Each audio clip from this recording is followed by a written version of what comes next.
that we know and all of that. But I know, I mean, for somebody with a bit of artistic background, that a lot of work must have gone into that. The costumes, you know, and the whole arts put together. Yeah. Finding the right place to shoot the movie. Like for me, I am a movie lover from top to bottom.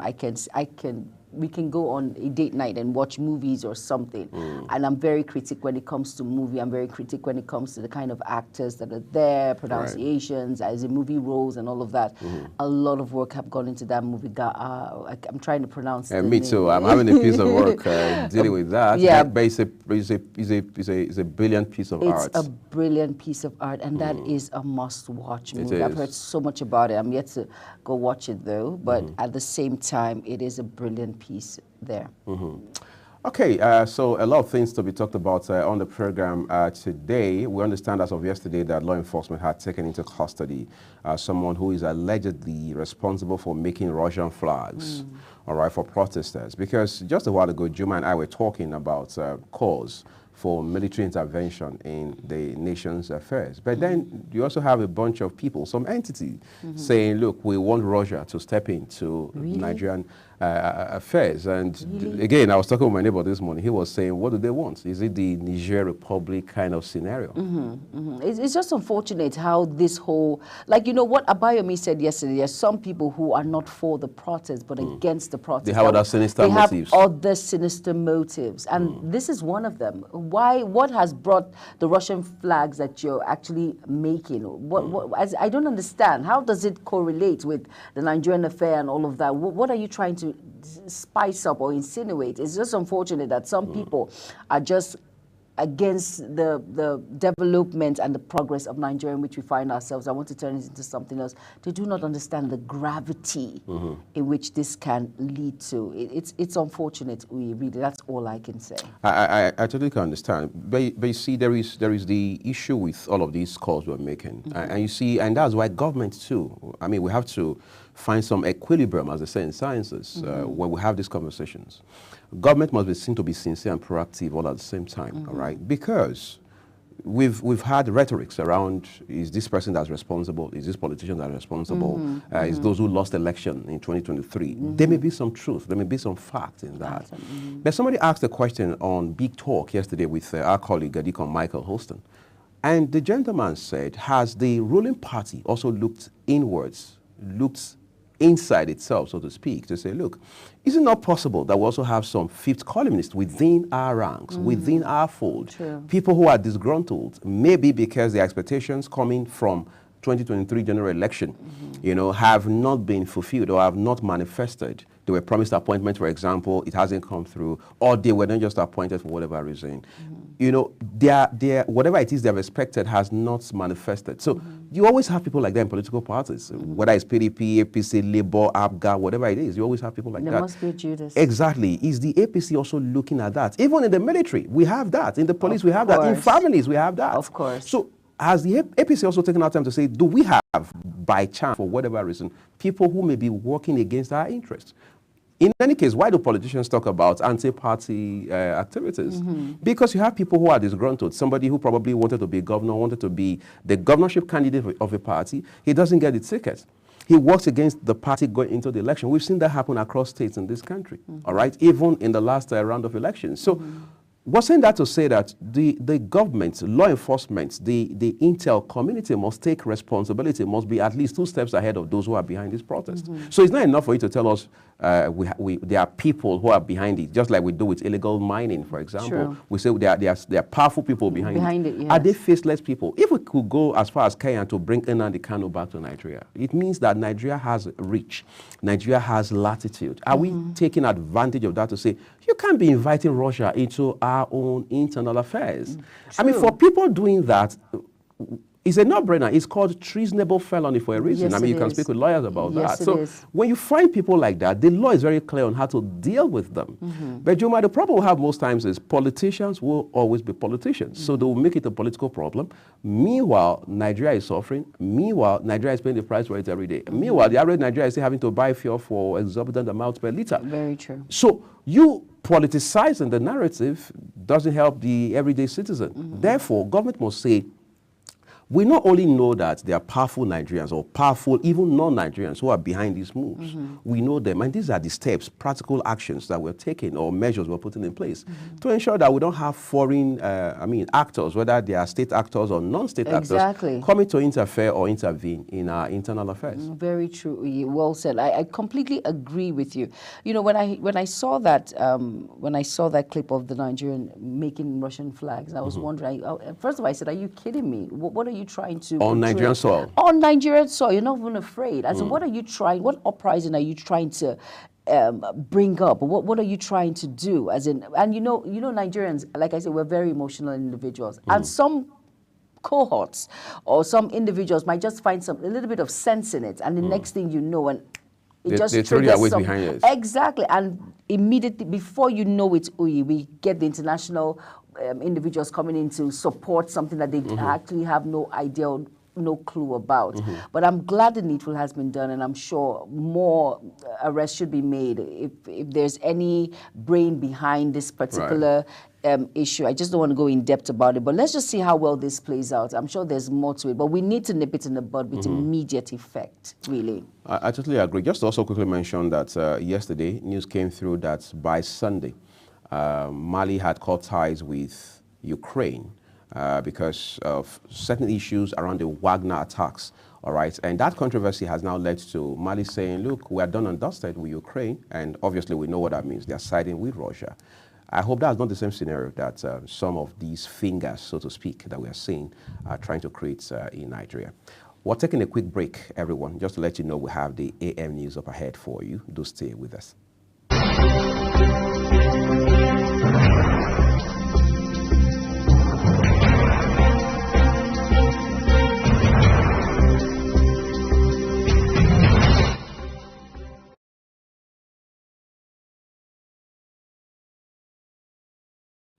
Well, thank you for staying with us.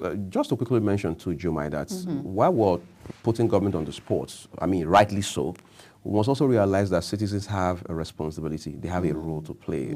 The country does not belong to government. Again, Abayomi made that much clear yesterday. People must realize that you also have your own internal affairs as a country. All right, you must play your part. You see, that's why, much as we're not so, totally impressed with how the election of last year turned out because of the ethnic elements that were brought in, the religious issues and all of that. We also find some consolation, so to speak, knowing that young people, that election, if it showed anything at all, was that it indicated very clearly to us that young people are now more politically conscious, or if you like, politically aware, because we saw the enthusiasm with which they rushed to INEC offices across this country to get their PVC so they could vote. It wasn't so much about who they were going to vote for.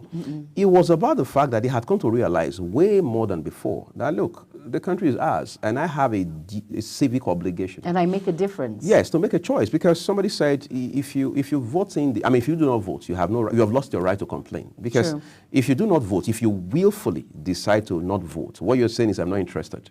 And then when things go south on account of those who have been voted into power, you also cannot complain because you have never been interested. So you just can't be interested now. Did you vote? Of course. I'm a Nigerian. It's my right. I couldn't vote. Not that I didn't vote. I couldn't vote because I was working morning till night on that day. Of course, I can be for broadcasters and all that. I got off work at about past 10. So there was no way I could have voted, even though, yes, I did all I could to get my card. So you have lost your right to complain? I haven't, because I was doing my own civic duty. I was talking with journalists. I was talking with election observers, local and international.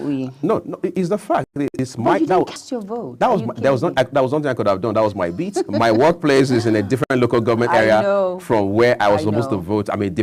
Two local government areas away and stuff like that. But the point is, everybody must be seen putting their hands on deck to make the country work. It's not so much about whether you're the governor or the senator or the president. It's about that responsibility that's been given to you. What do you do? Yeah, the good book says he who is faithful over little is faithful over much. So if you cannot be faithful as a clerk, as a front desk officer, all right, I'm not so sure if we made you the House of Reps member, you're going to do any better. True, but really a lot of young individuals like in our society are now aware of the fact that it is a right. I must to make a difference. Right. My vote counts. It makes Does. it. Well, some people actually feel no, it doesn't. Whatever will happen will be. They know who the winner is. But no, let's let go of that mentality and let us try, make a difference. Just try, do something, and know that your conscience is clear that you have actually cast your vote and all of that, and know that it will be be accounted for. So, like you said, if you do not cast your vote, you lost the right to complain. You lost the right. Everywhere in the world, that's how it is. Okay, we're taking a break now because it's our right to do that as well, right? Up next would be Sports Update with Anthony Momodu. Hello sports fans, welcome to Sports News Update. Nigeria's The Tigress have been drawn against the United States in the quarterfinals of the women's basketball event at the 2024 Paris Olympics. The Nigerian ladies made history by securing Nigeria's first ever berth in the last 8 of the Olympic basketball tournament. This followed their impressive 79-70 victory over Canada in their final group game on Sunday. The team accumulated 5 classification points and initially topped Group B. However, their standing shifted when Australia triumphed over France 79-72 in the other group match, pushing Nigeria down to 3rd place in the group rankings. The team is now set to face the defending champions USA on August 7th at 9:30 p.m. The encounter is the second Olympic face-off between the two teams. At the Tokyo Games, the Tigress suffered a narrow 9-point defeat to the Americans in their opening game. They were also beaten in the 2024 Olympic qualifiers. Novak Djokovic defeated Carlos Alcaraz to claim the maiden Olympic title and become just the 5th player to complete a career gold in Slam. The 37-year-old Serb, competing in his 5th games, came through 7-6, 7-3, 7-6, 7-2 in an thrilling final at Roland Garros to add Olympic gold to his 24th Grand Slam triumph. World champion Noah Leslie rode to victory in 9.79 seconds to claim gold in a dramatic men's Olympic 100 meters final in Paris. Leslie won in the closest Olympic 100 meters finish in modern history, as just 5 thousandths of a second separated him from Jamaica's Kishan Thompson. Both were given the rounded-up time of 9.79 seconds, but the Americans then carried the all-important 0.784 seconds to Thompson's 0.789. It made Leslie the first American, male or female, to win the event since Justin Gatlin took gold in the 2004 Athens Games. Juventus have sensationally told 8 first-team players, including Federico Chiesa and Wash Szczesny, to leave the club, according to reports. New head coach Thiago Motta is overseeing a ruthless clear-out of his squad as he tries to overhaul a team that has struggled in recent seasons both on and off the pitch. Juventus have failed to win a Serie A title during the last 4 seasons, having previously done so far for 9 straight Italian top-flight campaigns, and replaced Massimiliano Allegri with Motta at the start of the summer. Chiesa is one of the 8 players that Juventus are desperate to sell during the open transfer market, as the club look to raise funds that can be put towards bringing newer recruits, as reported by Fabrizio Romano. Cindy Ingamba guaranteed the refugee Olympic team their first medal in history after comfortably winning her boxing quarterfinal in Paris. Ingamba, who was born in Cameroon but sought safe haven in Britain aged 11, beat Francis Davina Michel with a unanimous points decision to reach the last 4 of the women's 75-kilogram category and win at least bronze. The refugee Olympic team first competed at the Rio 2016 Games and is designed to represent forcibly displaced people worldwide. There are 37 athletes competing for the team in Paris from more than a dozen countries. Ngamba qualified by right for the boxing competition, the first refugee athlete to achieve that, and won her second bout in a row with ease for a place in the semi-finals. And that's how we call it a wrap of the Sports News Update. I am Anthony.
is the desk on Global Television.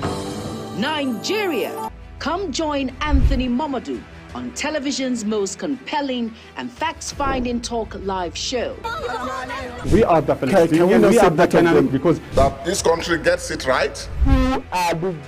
It's the Dex on Global Television, where we analyze and dissect storming issues and commentaries in the world's biggest black nation, Nigeria. Who is being held accountable for this money? The eyes have it.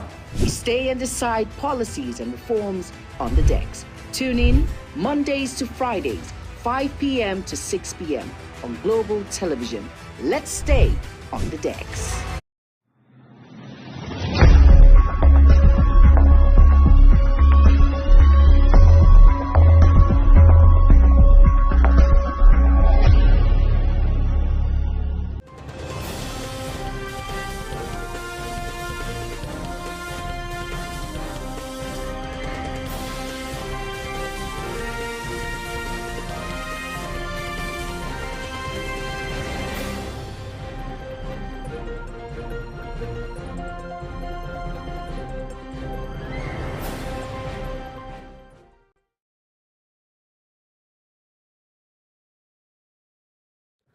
Hello and welcome to all our viewers in Nigeria and around the world to AM News on Global Television, coming to you live from the nation's capital, Abuja.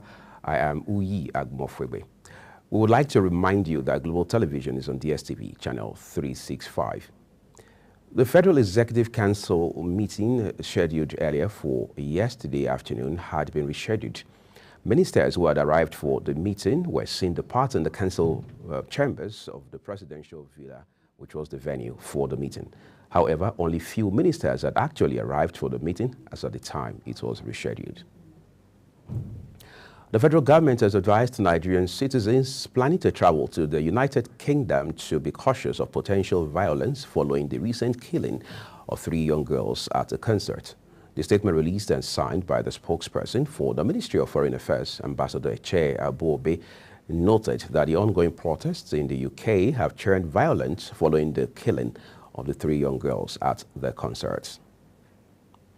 Following President Bola Tinubu's nationwide broadcasts, a cross-section of Nigerians has been reacting to the significance of the president's address. A development and political economist, Abayomi Oyalowo, while speaking on our program, Global Morning, highlighted some of the critical issues. Oyalowo stated that the compressed natural gas initiative of the federal government is one that Nigerians need to ask questions about in order to maximize its benefits. Samuel Odi completes the report. Oyalowo stated that compressed natural gas initiative of the federal government is one that Nigerians need to ask questions about in order to maximize its benefits. Some of the reasons that have been adduced for the high cost of living has been majorly transportation, generally. And what we have not asked ourselves is what should be the other solution, because clearly international fuel price keeps going up and we are not immune from that. Now the president said about 1 million kits to convert from petrol to CNG has been distributed. What we have not asked ourselves is many of our state governors who are the recipient of these kits, what have they been doing? He also said while the agricultural sector holds tremendous promise, state governors have not effectively played their part in financing the sector. What are our modern day governors doing in terms of agriculture? We all get angry, we are hungry. Do we actually expect Tinubu to start farming and giving us food? Before today, when the Buhari administration was on, we had states like Kebbi State, Jigawa State, Kano State, Niger State producing rice en masse, so that we can be fed in Nigeria. And it was the saving grace of Nigeria when the world was locked down during the COVID period, such that we didn't go hungry because we couldn't import food. Regarding the advised impact of population on the economy, Oyalowo challenged citizens to put control measures in place in light of the economic realities facing the country. You go to a company, for instance, I made an analysis some times back. I said, look, the MD CEO has 3 children. The managing director, the general manager maybe has 2. Now the cleaner has 4. The megad has 20. And then you expect that, come on, if my father and your father works in the same company and they earn the same salary, and my father has 2 children, your father has 4 children, your father is a poor man compared to my father. While some youths are believed to have heeded to the president's advice to halt all demonstrations, some others have, however, insisted that their demands must be met by the government. Samuel Odi reporting for Global Television News. A brilliant reporting there, Samuel. Organizers of the End Bad Governance protest have demanded the release of 1,150 protesters allegedly arrested by the police during the first 3 days of the nationwide demonstration. The demand is in response to the appeal by President Bola Tinubu to end the protest, which has claimed several lives following his broadcast on Sunday morning. The Federal Capital Territory, Abuja, has witnessed a surge in vehicular movement on the 5th day of the nationwide protest, indicating a gradual return to normalcy.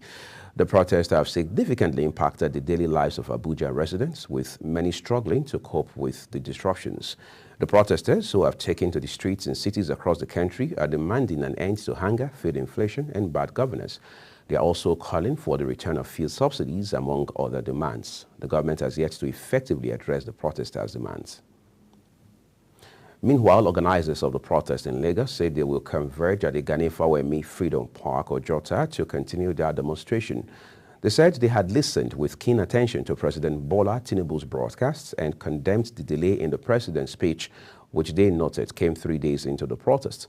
The Nigeria police. Similarly, the Nigeria Police Force have released a journalist, Ayola Babalola, who was arrested during the nationwide protests in the nation's capital, Abuja.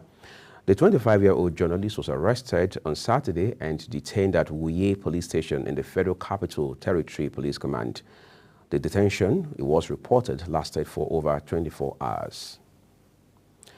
Operatives of the Department of State Services, DSS, have arrested one of the leaders of the ongoing protest in the Federal Capital Territory, Michael Lenin. Lenin was reportedly picked up by the DSS around 2 a.m. on Monday at his residence in the Apo area of the FCT.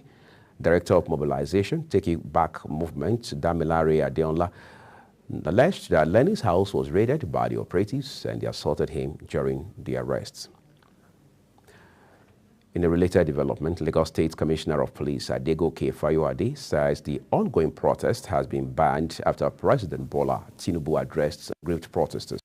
Fayode said this while addressing journalists on Sunday. The commissioner stated that any gathering in the state is unlawful and illegal since the president has addressed protesters.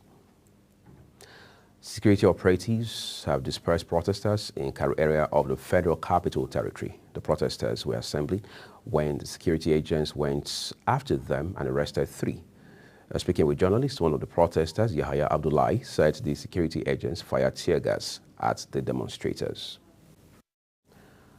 The direct allocation of funds to local governments has continued to consult stakeholders on how to ensure development. A Deacon of Global Television now brings us more. A policy conversation event in Abuja, organized by Agro Policy in support of MacArthur Foundation. The group raises questions on effective management of public funds by local government officials. In his welcome address, founder Agro Policy Waziri Adio pointed out that the fundamental challenge to the nation's advancement over the years has been on the ineffectiveness of the local government administration and low level of public participation. Accountability will be a critical touch point in reforming and remaking our local government areas. And this is not just horizontal accountability in terms of different institutions of government, but also in terms of vertical accountability and diagonal accountability. And we need to activate restraint mechanisms and the rich associational life that we have at the local level. Former Minister of Sports, Bolaji Abdullahi, observed that lack of capacity and corruption are the bane of underdeveloped at local government level. Lack of competence is a bigger problem in this country. The biggest challenge we are going to face with this is lack of capacity at the local government level. Corruption is a major problem. Stealing money is a major problem for this country, and the reason we are not able to do a lot of things. In an interview, Umar Yakubu, Director General of the Center for Fiscal and Transparency Watch, insists that beyond the judicial victory, local government must enhance the administrative and financial management capacities to effectively utilize their newfound autonomy. Stakeholders need to weigh in. Different stakeholders, be it the government, be it civil society, be it the developmental partners, to come in and strengthen their institutions so that they will know how they can even be accountable to the citizens and other drivers of development. Recall that the Supreme Court had earlier ruled for full financial autonomy for local government, which many Nigerians say is a significant victory, but with several challenges which include ensuring the effective implementation of this ruling, as it requires vigilance and commitment from stakeholders. Edikan Michael for Global Television. Well, thank you so very much, Edikan. The House of Representatives has resolved to dissolve the current ad hoc joint downstream and midstream committee investigating the importation of the adulterated petroleum products, the non-availability of crude oil for domestic refineries, and other critical energy security issues. Speaker of the House, Benjamin Kalu, noted that the investigation would also extend to other related issues impacting the sector, emphasizing the need for compliance with global standards in the quality of petroleum products imported into Nigeria. Despite President Bola Tinubu's plea for dialogue, protesters in Port Harcourt, Rivers State, have defied the appeal and stormed the major streets to vent their frustrations. The protesters have also warned motorists to join the peaceful protest to drive home its seriousness against hunger and hardship. Already, street urchins have taken the window of the protest to loot shops in busy areas like in Newi, Udi Street, Diobu, and Fon Village at Garrison, among others. Enugu State's government has approved the sum of 183 billion naira for the construction of 141 roads across Enugu metropolis and 20 rural areas across the 3 senatorial zones of the state. The government has also approved the award of 133 more smart schools in addition to the ongoing 127 smart schools, bringing them to 260 or 1 smart school per political ward. And now to matters of education, the Joint Admissions and Matriculation Board, JAMB, has directed all higher institutions in the country to disclose within 1 month details of all candidates they illegally admitted before 2017 or risk recognition and condonation. The board's public communications advisor, Dr. Fabian Benjamin, disclosed these while briefing newsmen at the board's headquarters in Abuja.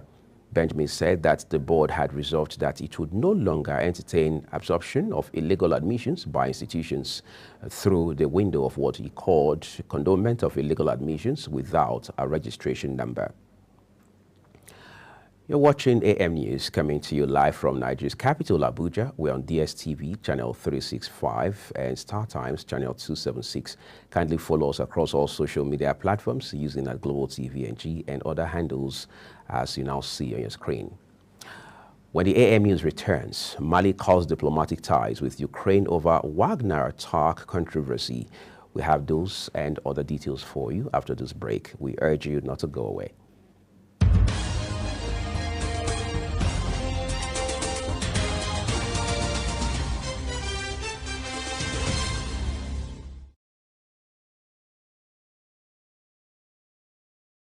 This is Global Television, bringing you a live broadcast of the AM News. Thank you so very much for your time with us.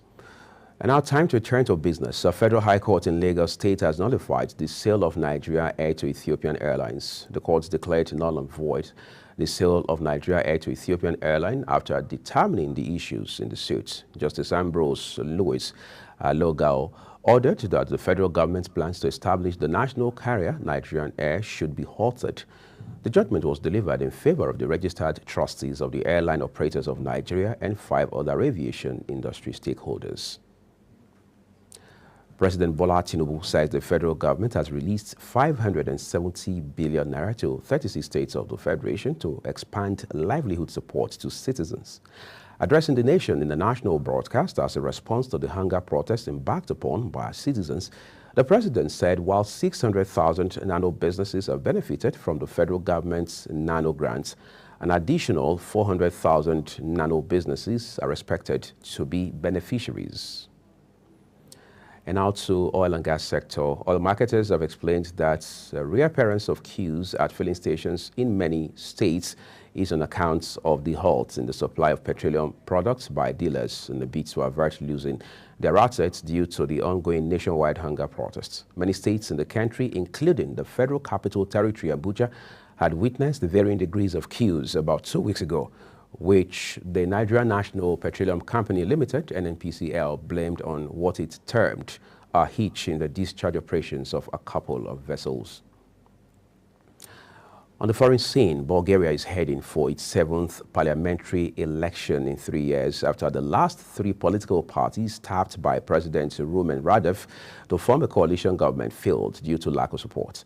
The Balkan country has been plagued by revolving door governments since anti-corruption protests in 2020 helped topple a coalition led by the center-right populist CGERB party.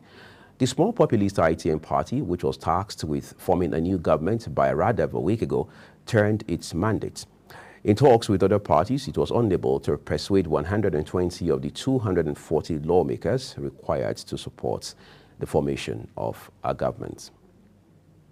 Now time to bring it closer to home. Mali's government spokesman, Colonel Abdoulaye Mega, says his country is breaking diplomatic relations with Ukraine, accusing a senior Ukrainian official of having admitted Kyiv's role in the heavy defeats Malian troops suffered in July. Members of the Russian mercenary group Wagner were among the casualties in the defeats, which happened in late July in the north of the country, in which Mali's military rulers are blamed on what it called separatists and jihadists. Mali's government said that it had been shocked to learn of the remarks by Andriy Yusov, spokesperson for Ukraine's military intelligence agency, the GUR. And now some excitement from sport. Reigning champions, the USA, will face history-making Nigeria in the quarterfinals of the Paris Olympics women's basketball competition on Wednesday following the draws.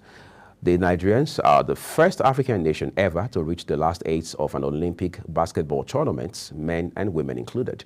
They will have a tough task against the Americans, who have won the last 7 titles. Morocco plays Spain in the first men's football semi-final at the Paris Olympics 2024. Spain beat Japan 3-0 in their quarter-final after having finished second in their group. Morocco thumped the USA 4-0 in their last 8 clash, having finished top of Group B, where they pushed Argentina into second place. Chelsea will find out their Europa Conference League playoff opponents when the draw takes place in Nyon, Switzerland. Enzo Maresca's side has had a challenging start to pre-season with only 1 win in 4 matches, including a recent 4-2 loss to Manchester City. Chelsea are in the main path of the playoff round, meaning they are seeded and will start their campaign against an unseeded team. And that's all we have for you on the AM News that came to you live on Global Television from Nigeria's capital, Abuja. Just a quick reminder that we are on DSTV channel 365 and Star Times channel 276. We encourage you to follow us across all social media platforms using Global TVNG and other handles as you now see on your screen. The rest of Global Morning with yours sincerely and Juma Nansing returns shortly. Do stay with us.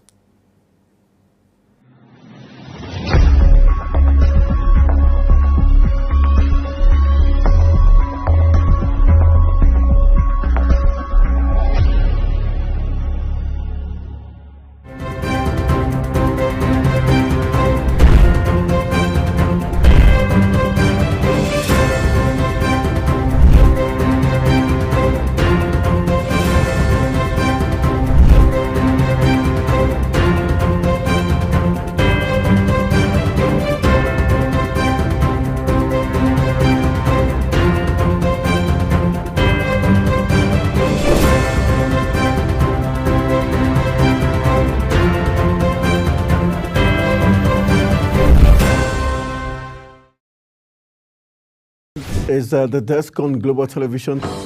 Nigeria, come join Anthony Momadou on television's most compelling and facts-finding talk live show. We are the Palestinians. We are the Canaan because that this country gets it right. It's the Dex on Global Television, where we analyze and dissect storming issues and commentaries in the world's biggest black nation, Nigeria. Who is being held accountable for this money? The eyes have it. We stay and decide policies and reforms on the decks. Tune in Mondays to Fridays, 5 p.m. to 6 p.m. on Global Television. Let's stay on the decks. Are you a food lover? Do you care about your health and nutrition? Are you interested in exploring the diverse culinary traditions from around the world? Then look no further. Introducing Lunch Global on Global Television, a show that takes you on a delicious journey through the world of food, nutrition, and diet. So, whether you're a seasoned foodie, a health enthusiast, or simply curious about the world of food, Lunch Global has something for everyone. Tune in Mondays to Fridays and let your taste bud take you on a journey of flavor, culture, and discovery on Lunch Global. Bon appetit!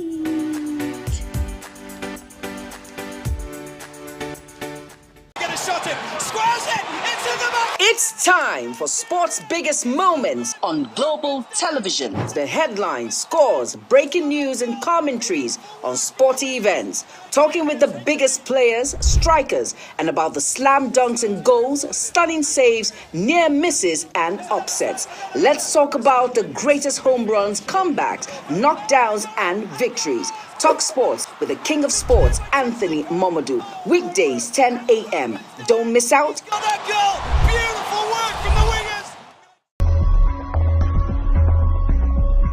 Global Television is people's television. It's for the people. They focus on the content of deliverables. Global Television, channel 365 on your DSTV, the station to watch for your news and current affairs. Hey! This is Global Television, channel 365 on DSTV, the station to watch for your news and current affairs. This is Global Television, channel 365 on DSTV, a station to watch for current affairs and other societal news. Keep watching live. Watching Global TV on DSTV channel 365. Where don't touch it now, just watch. This is Global TV. Keep watching on channel 365 on DSTV station and listening to the latest updates. Yay! This is Global Television on DSTV channel 365. Keep watching. Yay! Time check. It's midday.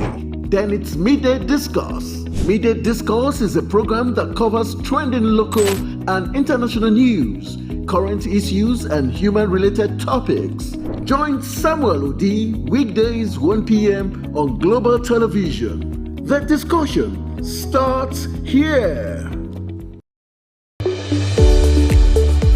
In an ever-busy world, the increasing challenge of keeping track of health matters can be extremely demanding. Follow the latest health tips and trends on Health Guide on Global Television on Tuesday at 3 p.m. Health Guide on Global Television. Put your health first. With every government and introduction of new policies, businesses of all kinds and sizes seize the opportunity to evolve and redefine themselves. Business Point on Global Television is where we follow the money and put the facts and figures right in front of you. Watch Business Point every Monday through Friday at 11 a.m. as Kikelamo Okeri tracks all the latest developments across critical sectors. Business Point. This is business. Hello, children. Gather around, let me tell you a story. Do you know that stories have a way of captivating the minds of children, bringing fun and imagination to teach them morals? Join Sharon Ajay as she takes you to explore the thrilling and exciting world of storytelling. I'll be sharing with you our next interesting story. Tune in every Saturday on Global Television, time 5:30 p.m.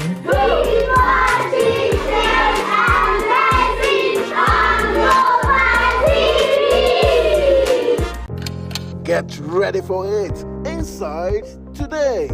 brings you issues relating to family, peer pressure, drugs, substance abuse, societal and topical issues making rounds. Join Jumaine Manson on Global Television Monday to Thursday and it repeats every Friday. Time 2 p.m. to 3 p.m. Don't miss out. For an insightful idea that takes the center stage and the conversation that gets beyond the headlines, to explore the lasting impact of political decisions, Big Talk got you covered. From policy debates to geopolitical insights, from thought-provoking discussions to actionable insight. What is the real responsibility of government? Big Talk delves deep into the heart of the matter. Join us weekdays on Global Televisions from 6:30 p.m. for a reverting journey into the heart of politics, where we dissect issues shaping our society. Are you ready to be entertained like never before?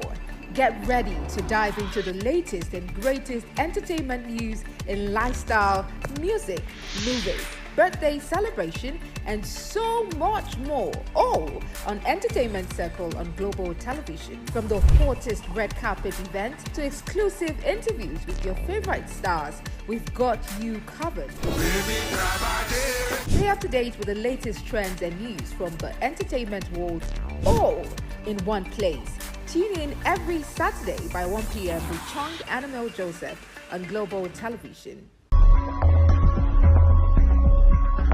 I want to enjoy you to join DSTV channels 365 Global TV for smooth, seamless programming, news, information, entertained. Stay locked down. Enjoy the programming. Everyone, for your news, entertainment, movies, and also not, tune into DSTV channel 365. You're not going to regret it. Global TV, there you go. Everyone, for your news and your entertainment, tune into Global TV channel 365 on DSTV. You won't regret it. Everyone, for your news and entertainment, you can tune into channel 365 on DSTV. You won't regret it. For your news and entertainment, you can tune in to channel 365 Global TV on DSTV. We got you. You won't regret. Do well to tune in to Global Television on channel 365 on DSTV. Tune in to Global Television on channel 365. Stay tuned on DSTV. Global Morning is your ultimate destination for engaging political and economic matters. I am Uyi Agmofwebe. And don't forget to include social discussions. Tune in every weekdays from 7 a.m. to 10 a.m. I am Queen Agaba. For insightful breakfast ideas, business summaries, sports highlights, international and local news perspective, I am Anthony Momodu. Don't miss the in-depth analysis of current and political issues by the Global Morning team and experts.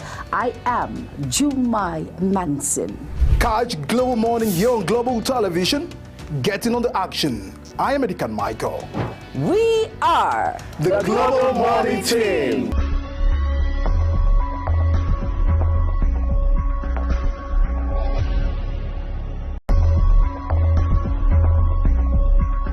Frankly speaking, it is now time for Nigerians to see that Global TV has come and has come to stay. Just 1 year. This is a plus for Global Television. My take on Global TV presence on DSTV, first of all, I must say is a great fit. And in this new age, it takes technology to take over. I believe that Global TV coming into the arena will change the context of international broadcasting in Nigeria. But I believe that Global TV has come not just to give us anything but the truth and the valued information that we need at hand. I think Global TV presence will make a very great difference among all other channels. Their presence now on DSTV stations is going to make a very lot of difference among others. Really believe with the pedigree and the reputation Global TV has gathered for themselves for the last 1 year of their being in existence and being in operation, they are really going to change, have a lot of impact on the digital perspective of TV broadcasting. New height with this new feat, you are actually going to make us proud. especially within the content that you are delivering for the Nigerian people.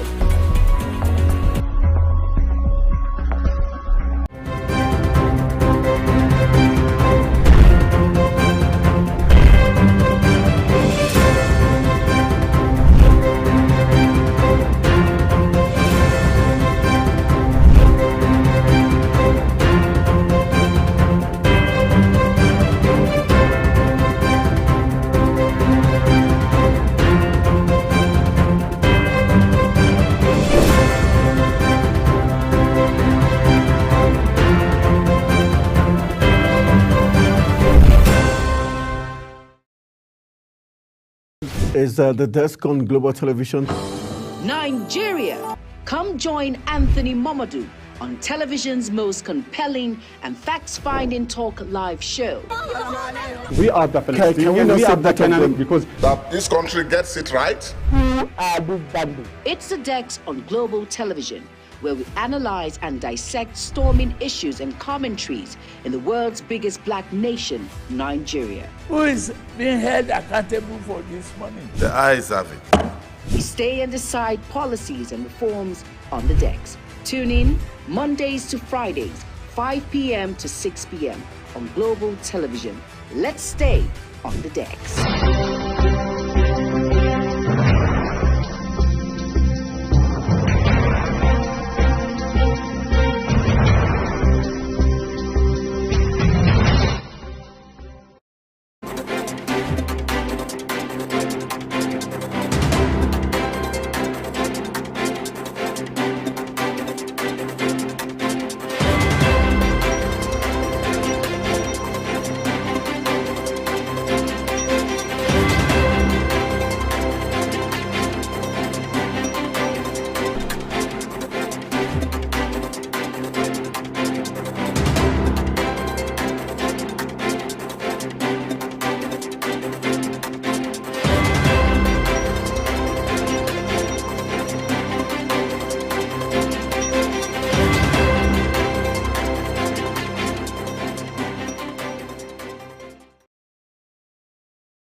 Global Morning is your ultimate destination for engaging political and economic matters. I am Uyi Agmofrebe.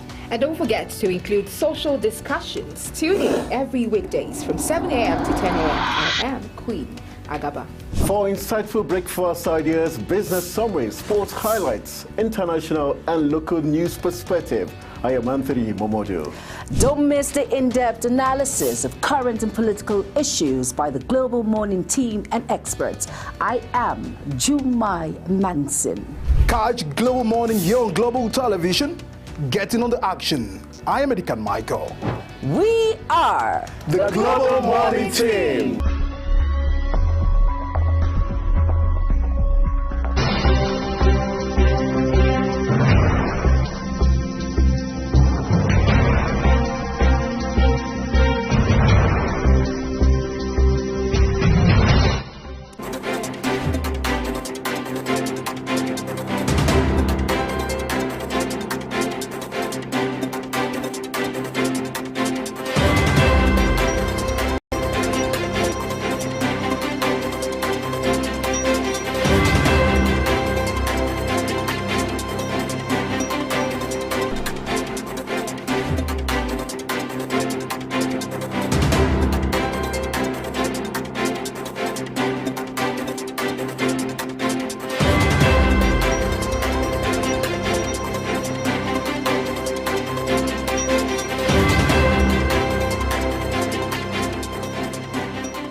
Thank you for staying with us, everyone. Let's look at what we have on the front pages of our national dailies today by way of headlines. Juma and I will walk you through all of these stories. First, we have the Daily Times for you.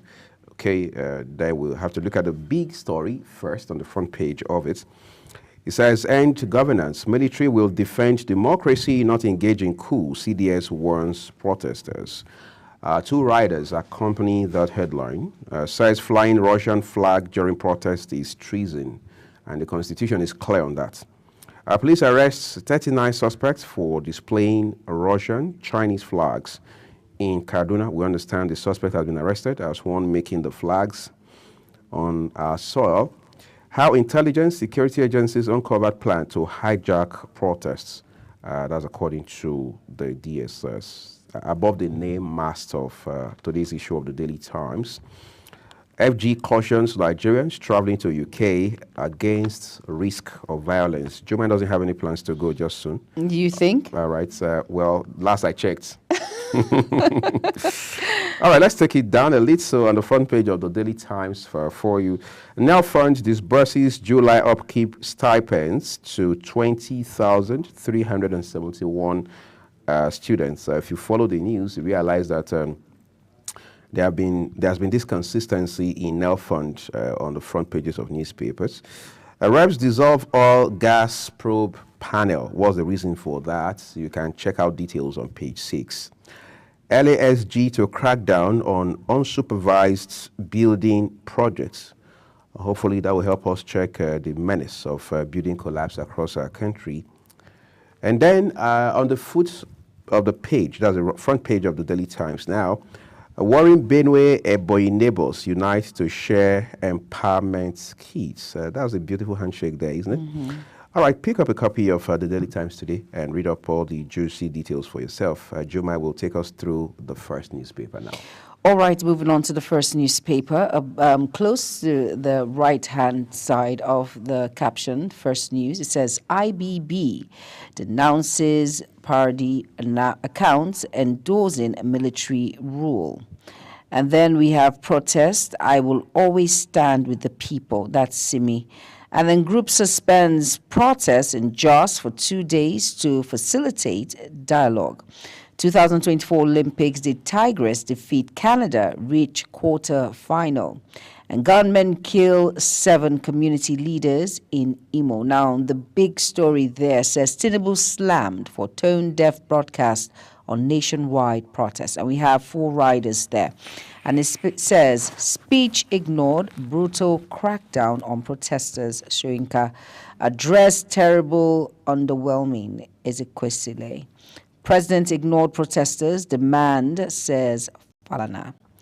Speech shows insensitivity to Nigerians' plight, ex-presidential aide. And below all of that, we have JAMB insists no admission for candidates under 16 years of age. And then it says Governor Mba Umahi applauded Southeast for shunning hunger protests. Now, below all of that, we have Ogbara asking Indingbo to leave Southwest. It's like asking us to leave Nigeria. And you should go out and get your first news to get more info on the major stories making rounds. Next, we have The Guardian. All right, The Guardian, as is always the case on the front page, has infographics that you will find very insightful, right? And then that is, again, associated with the big story right on the front page, which has its details. And we flip right through to page 6. FG prioritizes NAS State House spending amid MDA's funding crisis. So you have a beautifully laid out breakdown on the front page of The Guardian this morning. And then there is a headline with the picture of the Chief of Defense Staff, General Christopher Musa, right there. And it reads, military vows crackdown over treasonous use of Russian flags at protests. Reps dissolve panel probing allegations of dirty fuel, blame negative media coverage. Is that enough reason, or are there more cogent reasons we're not aware of? But then there's a headline here with a picture of the chairman of the Economic and Financial Crimes Commission, Mr. Olukoyede. He says EFCC warns cancel chairman against mismanagement. As we say in pidgin parlance, the money never even reach their hand. But I think the warning is coming at the right time, so they understand the rules of engagement up front, right? Exactly. Right. But let's see other headlines for you real quick. How FG oil majors sacrificed, privatized Niger Delta others for profits. And then River State Governor Simina Laye-Fubara has this picture here against a headline that reads, protesters defy Tinubu's plea, continue demonstration in Rivers. U.S. may become largest crude supplier to Nigerian refineries years after he stopped buying. Of course, we understand that in Texas, for example, the U.S. has been storing oil for many years. So it's time to open the vault, as they say in banking. Okay, that's all we have for you from The Guardian. Let's flip it over to the Leadership newspaper.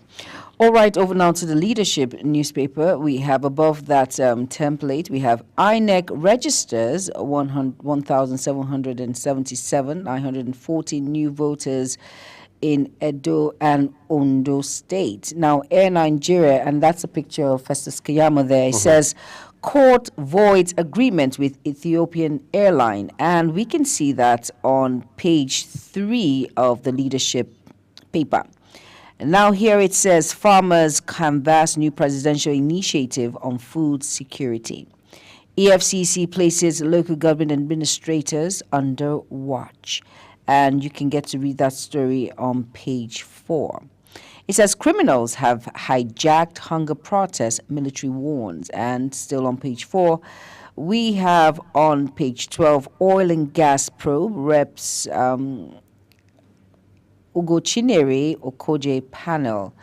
And under the riders, we have 3 riders there on criminals have hijacked hunger protests. It says here, leaders declares waving foreign flags treasonable offense, refutes coup rumors as Russia distances itself from protesters. Kaduna government imposes 24 hours curfew. Bangladesh Prime Minister resigns. Flees. Okay, I couldn't see that. As protesters storm palace. And NCC directs TECOS on tariff transparency. Now, bank leading dips as interest rates soar to 60%. And that's it on the Leadership paper. Please go out and get a copy. Now, over now to the New Telegraph. Right. There was a headline there that caught my attention for a second, Jumai. The last one, bank lending dips as interest rates soars to 60%. Mm-hmm. You know, I spoke with a surveyor and a developer sometime in 2016, on a different TV platform. And then we got talking, and he said one of the reasons you see that developers, those in real estate, how they would go to the bank to secure facility for their projects, is that the interest rate is cutthroat. Yes. And at that time, he was talking about something in the neighborhood of 35–40%, when interest rate in Nigeria was still hovering between 14 and 14.5%. And now, interest rate is around 18.5% officially, but just hear how that it has dipped to up to 60%. 60%, that's a lot. And then you are asking yourself, in what specific ways does that impact small businesses? How do you tell a barber in your neighborhood who wants to expand his business to go to the bank and secure a loan? First of all, how does he even guarantee that he can repay the facility within a 1-year period, within a 2-year period, as it may be? So when you talk about ease of doing business, these are some of the problems that Nigerian businesses have. And for SMEs, it's even more challenging. Yes, it is. Because across the world, SMEs are the engine room of an economy. And someone like former Vice President Yemi Osinbajo made that point severally. But whether we listened or not, whether as a government and as a people, we did something pragmatic about it, is left to be seen. Yeah. You are not a businesswoman, you are a professional, so you may not feel the pain. Don't be too short. That is why some individuals prefer, when you say loan, they prefer to meet all of these institute that give these money lenders, because they feel it's easier to pay back, and the interest rate is not as high as what the banks are actually asking for. So that's why you see a lot and the of procedure is a bit easier. It's easier, it's seamless, and all of that. So that's why, and it's just unfortunate that the banks in which we entrust our money to cannot give back to society by reducing those interest rates. It's really unfortunate. It is, but then we have to find some consolation by turning out to the New Telegraph newspaper. Exactly. For you. We'll begin with the story above the nameplate of the New Telegraph. And it tells us fiscal deficit, banks loan to government hits 8.08 trillion naira. That's a lot of money there. All right, and then there are stories around the Bangladeshi prime minister who resigned and fled just yesterday. Of course, we know that there has been series of protests in that country following quarter of jobs for civil servants and all of that. But let's look at a big story that has to do with our home front, which is Nigeria. We'll defend democracy, says CDS, as Tinubu security chiefs meet over hardship. Protests. By the way, yesterday, the FEC meeting that had already been scheduled for noon got rescheduled. So let's see what announcement will come through in that regard. All right. NCC orders telcos to ensure transparency in tariff plans. Transparency doesn't mean that they are still not going to do an upward review.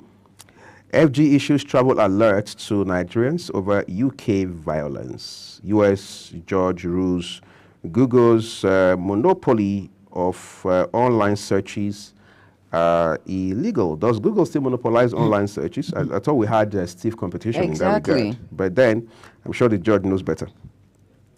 All right, Edo Ondo Guba, INEC removes 92,078 new registrants over irregular registration.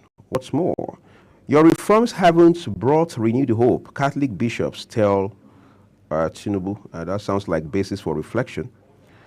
And then, lastly, on the foot of the front page of the New Telegraph, study, early menopause could raise breast cancer risk. I think if we want to be fair to health authorities, there has been so much of awareness about breast cancer. Exactly. The need for constant screening. Very true. For young ladies, for women, and all of that. So I'm sure that the monies that we're putting in as a government, and then what we're getting from international donors, all of the partnerships and supports, we're also channeling them in that direction as well. Yeah, that's very true. The government has been doing a lot to create that awareness when it comes to breast cancer. So we kudos, really, I would say.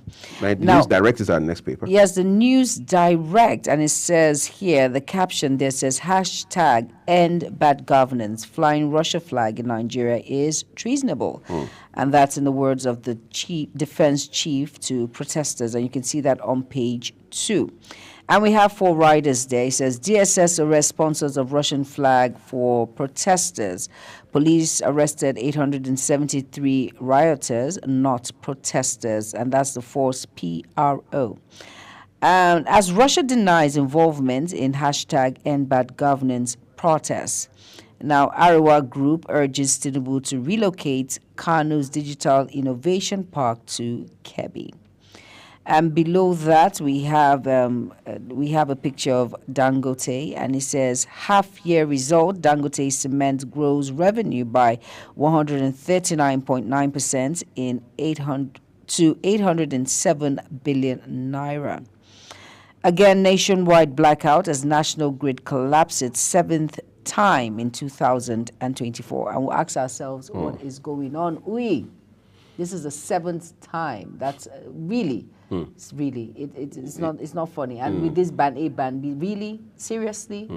You see, again, these things come down to one thing: transparency, processes, and systems. Key. To even think that the average energy consumer in Nigeria has no idea, no matter how educated or elites they may be, about how much of power they consume. I mean, before I moved into the FCT, I had been in the city where I was getting arbitrary billing every month. I mean, it was outrageous. So all I could do, as a gentleman that I am, was to go to their business office. I met with the head of business, and the only explanation, which for me was baseless and couldn't even hold water, like my mom would say, was to say that, well, what we do is we just estimate. I mean, this is a building that had applied for a meter for over a year. You won't supply a meter, fully paid for, and then you do what you call, I think it was some estimated billing, that's what they call it. But for this gentleman, what he did explain to me was that we look at the average consumption in your neighborhood, so we use that as a basis to peg what we bill you. I said, that won't work. And I made my points very clear, legally, and I left. And from that next month, I realized that they had returned to the same neighborhood of what I used to, I mean, that range of what I used to be built. So what's the point? The point here is, does every Nigerian who uses energy or who uses power have to go to the office of their service provider? Because I understand we have 11 of them. I mean, 11 discos dispersed across the country. True. So must every one of them go to their distributor's office to lodge complaints before the needful is done? I understand that the discos also have their challenges. There's energy theft. There is on that. I mean, there's a whole lot of malpractice going on, even from amongst their own workers, all right, who cut corners, try to circumvent the rules and things like that. But you see, they say he who must come to equity must come with clean hands. So we need to have our hands washed, right? Very true. All right, let's still see what's happening on the Nigerian News Direct. It says, First Bank bags Euro Money Award as Nigeria's best bank in ESG. And of course, NCC orders telcos to offer standalone plans, make tariff plans transparent, which is very important. Nelfund disburses 407.4 million naira stipends to 20,371 students. And NIAS 2024 paving the way for Nigerians' energy future through midstream, downstream development.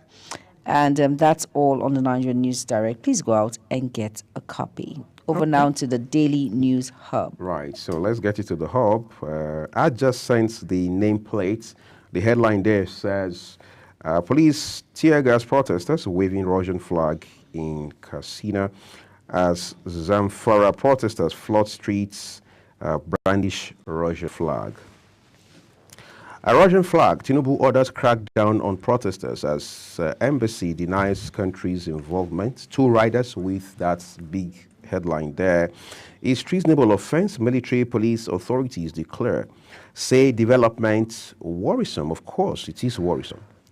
And then down the front page of the paper, police go after Russian flag suppliers, arrest Taylor, 30 protesters in Kano. And then on the foot of the page, DSS arrests End Bad Governance in Nigeria leader in Abuja. Those are basically the headlines we have for you from the Daily News Hall this morning. Next port of call is The Punch, and something punchy is coming your way.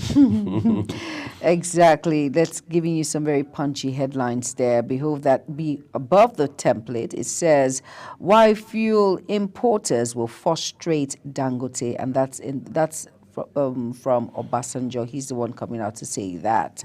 Now, fuel queues declare as loading resumes at depot. Now, blackout as National Grid collapses again, and we can see that on page 20. Now, beside the Punch caption, it says, carries faith divides reps. Now, on the caption on the Punch, it says, hunger protest, military talks tough as pro-Russian rallies spread. And we have two riders there.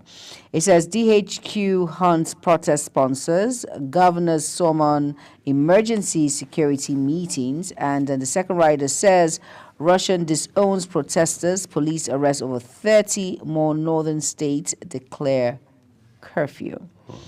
And below all of that, we have protest rocks Nigeria, Bangladesh, United Kingdom. And below all of that, we have federal government risk workers to register for 40,000.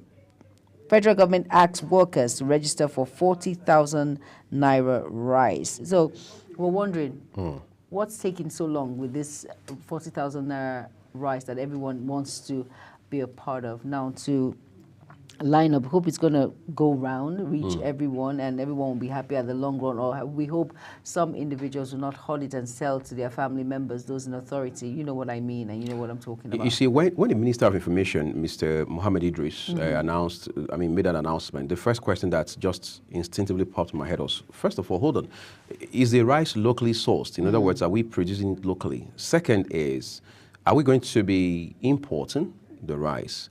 In any case, what is the supply deposit we have? Now, what that means is, are you just going to sell a bag of rice for 40,000 to people over maybe a period of 2 weeks?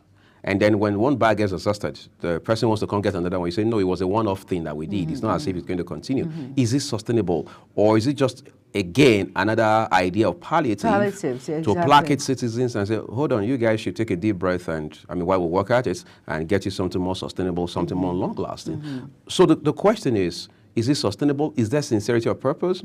Or are we going to end up in a situation where all of this rice would find its way into the hands of politicians and their cronies and their allies? And then at the end of the day, those to whom it was even targeted in the first instance just become victims. Exactly. So I think sustainability is a factor, and that's why government must be very clear about how it communicates these initiatives. Exactly. You can't mean it in your heart to be a palliative measure, but you give the people the impression that it has come to stay.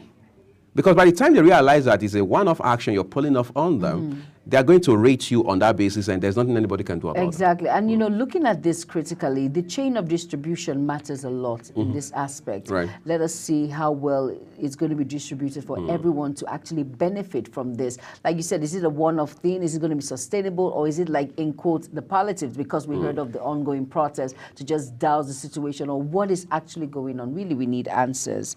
And still on the Punch newspaper, we have Lagos chiefs murder. DPP indicts police inspector. And it says riots, Nigeria, Indonesia, Australia warns citizens about travel to the United Kingdom.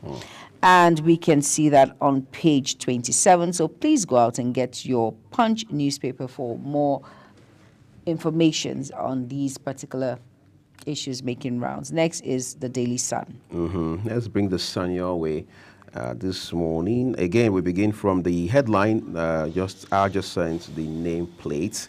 It says, Igbo will go after Biafra referendum. IPOB is saying that, okay. The rider reads, demands release of Kanu. Star Story says, trouble for protesters flying Russian flag. 4 riders there. Tinubu orders arrest of culprits. Defense chief terms protesters' action treason. Police arrest alleged sponsor and distributor of flag. Others. Russian denies involvement in developments. And then by the right corner of the paper, front page still, Peter Obi knocks president, says address falls short of harsh realities. And then PC Limited unveils new crude oil grade, begins exports to Spain. INEC clears 177,914 new registrants to vote for Edo Ondo Guba poll. FG cautions Nigerians traveling to UK against risks of violence. Shooting in Jos as youths defy 24-hour curfew. Has 2 riders with these. However, the details are with you on page 26 of the Daily Sun newspaper. Reps propose 25-year imprisonment death sentence for attacks on schools, students, teachers, kidnapping. Prescribe life imprisonment for aircraft hijacking. And then lastly, on the foot of the front page, Uzodinma advocates dialogue to avert future protests. Okay, look at all of those details for yourself when you pick up a copy of the Daily Sun today. Let's make it a national issue by going to the Nation newspaper now.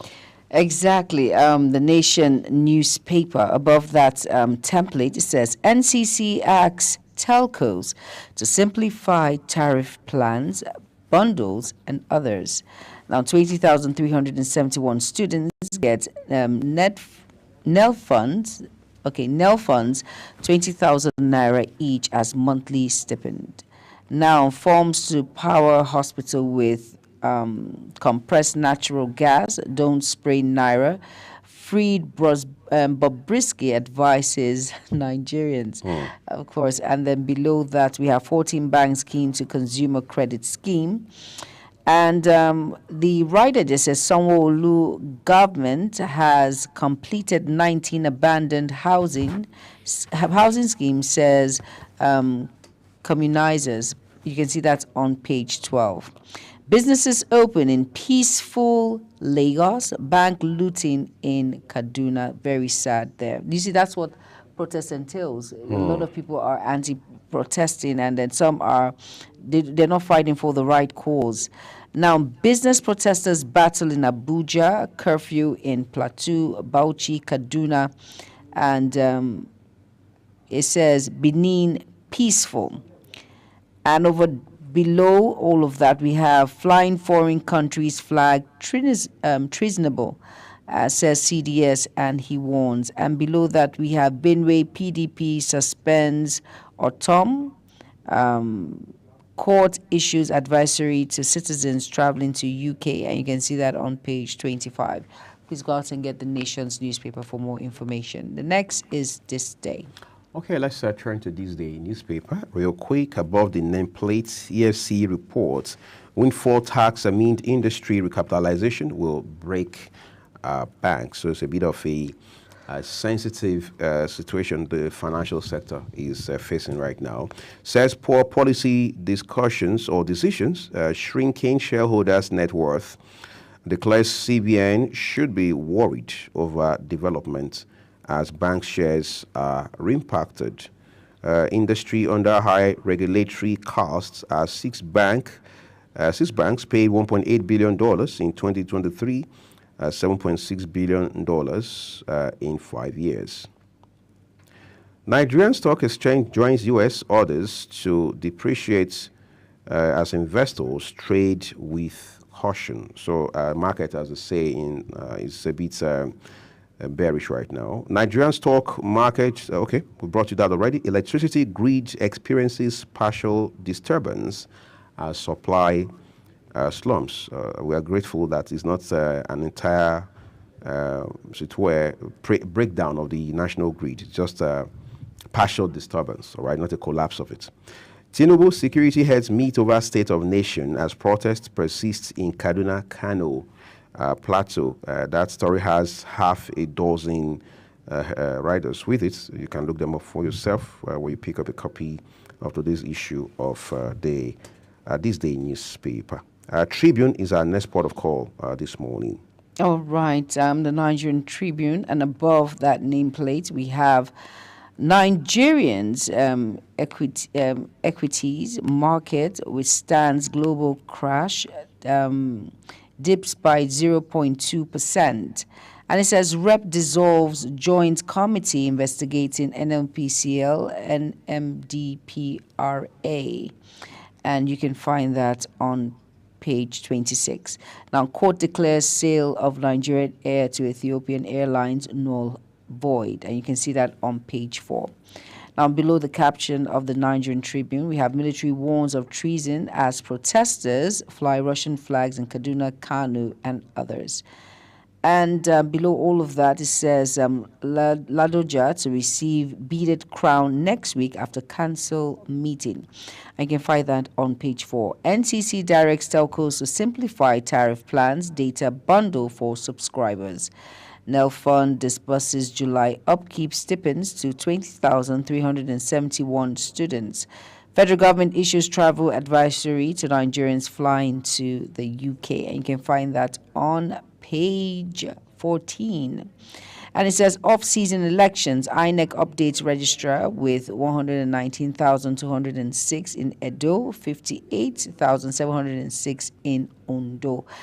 And that's all the caption on the Nigerian Tribune. Please go out and get that paper. Next is the Vanguard. Over to you, Uyi. Let's take a look at the Vanguard. Incidentally, our last paper this morning, all right, from the top of the Vanguard newspaper, says FG warns Nigerians on UK travels as Tama vows swift sanctions against rioters.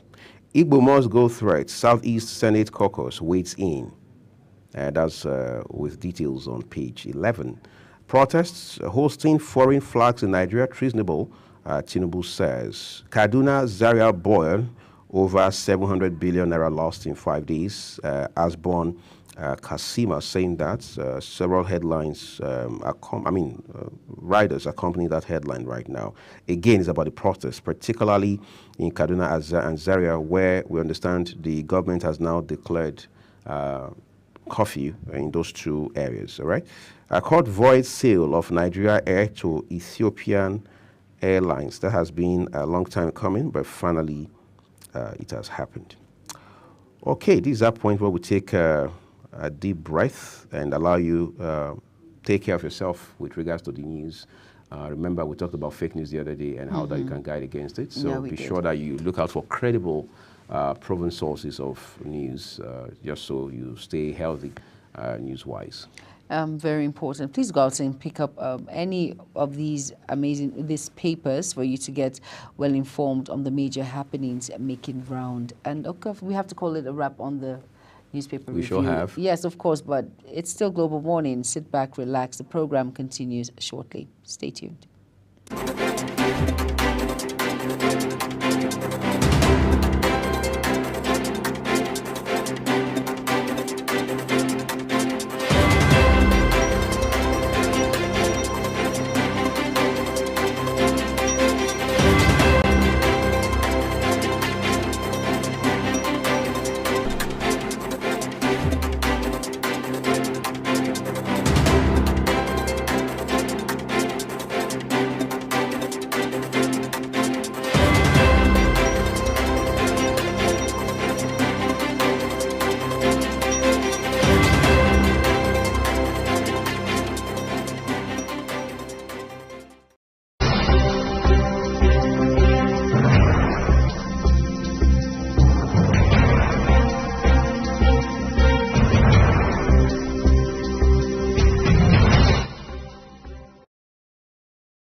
Abuja Rail Mass Transit is a regional rail transport system in the Federal Capital Territory of Nigeria. It is a second rapid transit system in West Africa. The first phase of the project connects the city center to Nnamdi Azikiwe International Airport, stopping at the Abuja-Kaduna Railway Station in Edo, with more than 2,000 passengers boarding per day. The Abuja Metro Station project, which has been idle for years, was commissioned in 2018 by former President Muhammadu Buhari, and on May 29, 2024, President Bola Tinubu flagged it off for commercial operations. According to the design of the rail, the project is to cover a total distance of 290 kilometers and is meant to be developed in 6 phases. The facilities we have now is modern facilities. We have what we call DMU, diesel multiple unit, popularly called locomotives. And we have 12 DMU, and each DMU consists of 4 locomotives. So, in other words, we have 48 locomotives on ground now. And the tracks, they are, double, gauge tracks. So, and you can see the stations. They are modern stations.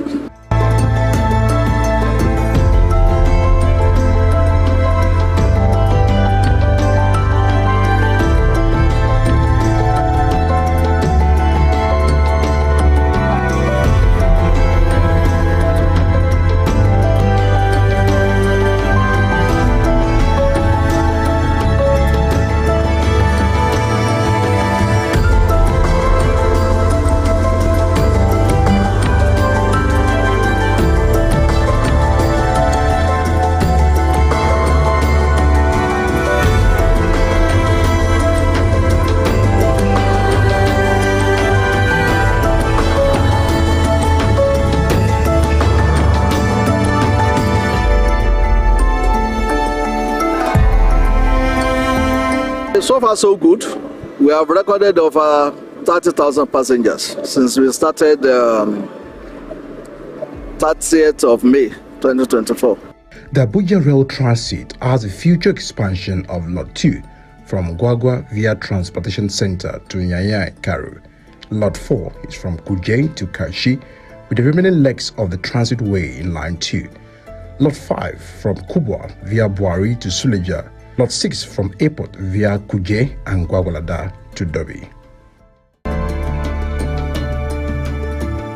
This is actually my first time boarding a train, and I'm so happy and so glad for the federal government to bring this into Abuja, and this is really, really, really a nice experience for me. The train is clean, and as you can see, the securities inside there are doing their work. The federal government, I will commend them on this particular development because it's a welcome development in the city centers of Abuja.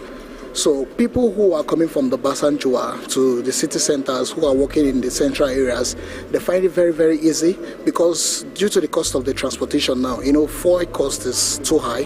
People cannot actually afford to use their vehicles to go to work every morning. So they are using the means of this fast light rail to go to their workplaces. I've been on board of the train for more than 11 times, and I feel good that the government provide for us a free and reliable transport for everybody. At least on this one, they did very well. We are already live inside the train, about to move in less than 5 minutes down to the airport, which is the final stop for today's. And of course, the experience right here, the passengers already boarding, is quite electrifying, giving a lot of commentaries about how they feel about the train. Generally, this is also in a bid by the federal government to cushion the lot of transportation pressure on the residents of the Federal Capital Territory. And we can see the passengers are already boarding, sitting behind, and having a feel of what the train really looks like. For some of them, this is the first time, but for others, it has been on operations right from 30th May till today. They have been boarding the train to and fro. And this is also a way of also encouraging the fact that the experience of the train station and the fact that the security right here is also safe for the passengers. The commencement of commercial operations of the Abuja Rail Mass Transit Project is to solve the perennial transportation problem in the Federal Capital Territory and its adjoining towns and cities. The project will also be a reliable alternative to road transport, help alleviate traffic congestion in Abuja, and reduce strains associated with heavy traffic. The light rail system will also provide mobility for residents to access various parts of the city, as well as support social inclusion and provides greater access to employment, education, and healthcare facilities.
So frankly speaking, it is now time for Nigeria to see that global TV has come and has come to stay.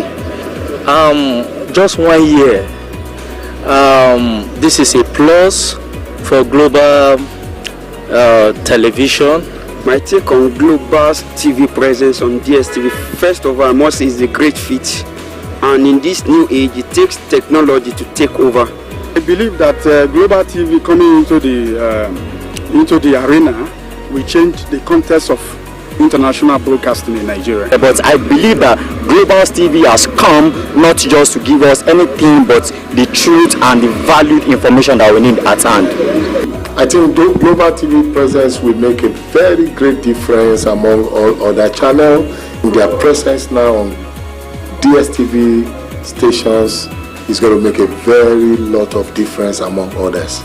Really believe with the pedigree and the reputation Global TV has gathered for themselves for the last 1 year of their being in existence and being in operation, they are really going to change, have a lot of impact on the digital perspective of TV broadcasting. New height with this new feat, you are actually going to make us proud, especially within the content that you are delivering for the Nigerian people.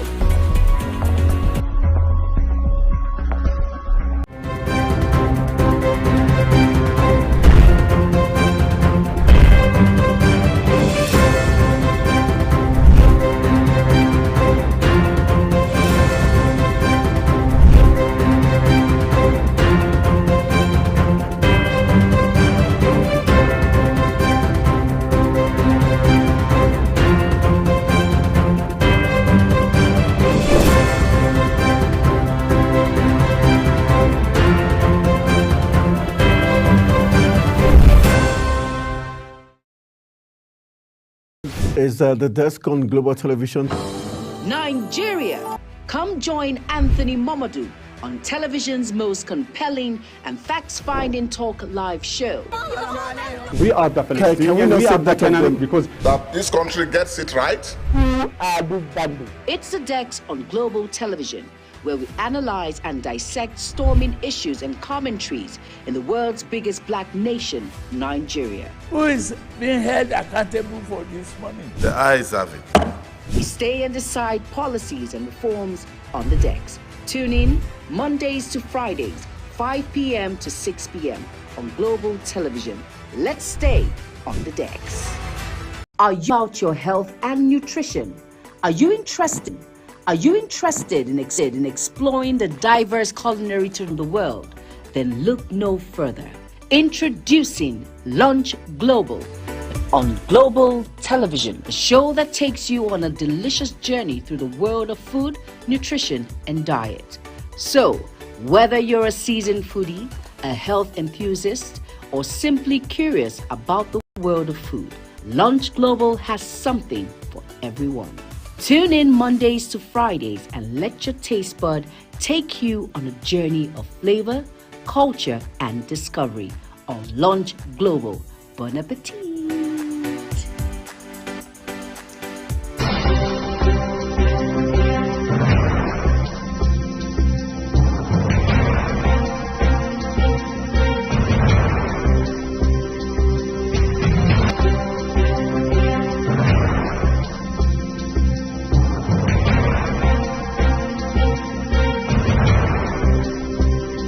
Zoom from Abuja by a lawyer and public affairs commentator, Oladotun Hassan, who doubles as President, Yoruba Council worldwide. Oladotun, thank you for joining us on Global Morning.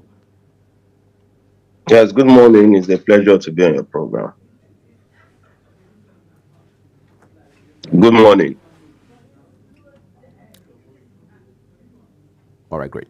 So let's put the conversation on the road quickly. It's very important we understand the notorious nature of this whole situation, and the earlier we understand the effect that it was premeditated ab initio to cause monumental mayhem, and it's really visible to the blind that this was intended to be.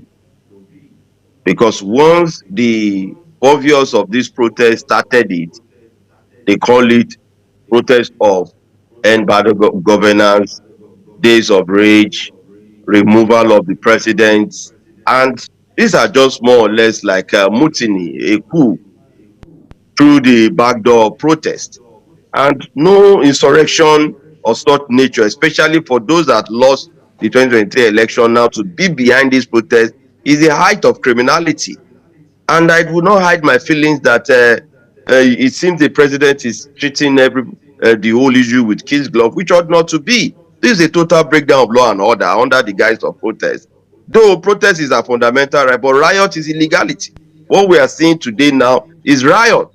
Riot was intended to kill. Policemen were killed in Suleja. Police stations in Yanyan was burned down by this same obvious. At the end of the day, you commit the same crime, hiding under behind your finger and trying to claim deceitfully that the thugs of the government. Who are the thugs? The orchestrators of these protests have been issued are the thugs. They foment the trouble because they drew their program and they knew what they were intended to achieve. Interesting. So I want us to look at this narrative, this rhetoric about those who lost the election in 2023. They've not moved past it, even though the court has brought closure by way of verdicts and so on and so forth. How much of intel do we have in this direction? Because somebody was saying on one of our programs yesterday that, look, the APC, the ruling party, that's the president's party, should also take our time, get dispassionate a little, and then look inwards and see if there are some fifth columnists or some disgruntled individuals within his own fold who may be responsible for some of this mayhem. Why do we always have to turn to the opposition? No, well, let me tell you one thing. You know, in crime, I'm a lawyer. I think reasonably from every perspective, and I don't add sentiment. It might be very difficult for anyone to understand when you see the intention. You only look out for two things in the committal of a crime: the actor's rears and the man's rears. What is your intention? What is your mindset? Then how were you able to manifest and carry out that your intended intentions? And these are the two things that brought me to a conclusion that the introduction of the Naira currency change, that we needed to go tooth and nail to buy our currency. For you buy 10,000, you buy 5,000 Naira with 10,000. And the fuel crisis that was created by the so-called NNPCCL is the same problem we're having now. So we're having multiple strings of challenge. So anyone taking advantage of this scenario is devilish and unpatriotic, including Peter Obi, Atiku, all of the obvious, even the Northern Elders Forum.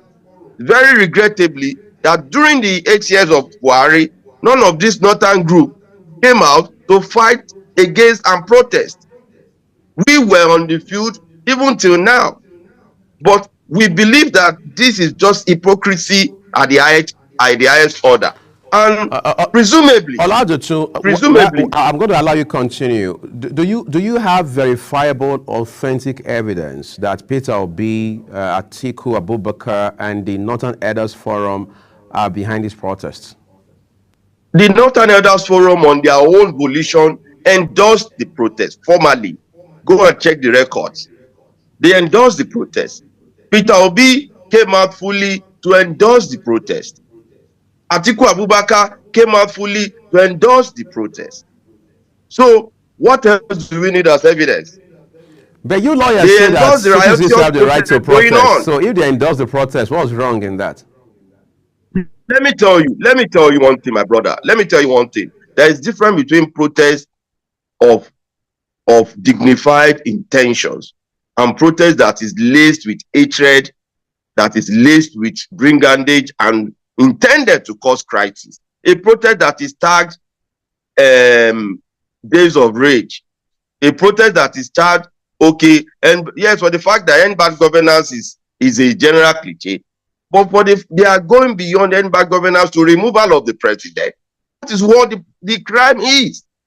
The president was elected democratically. He can only be impeached or let him allow him to spend his full years. Then must you, out of your crudity, believe that by the time you cause the implosion, the international community will come and the president will be removed by the military.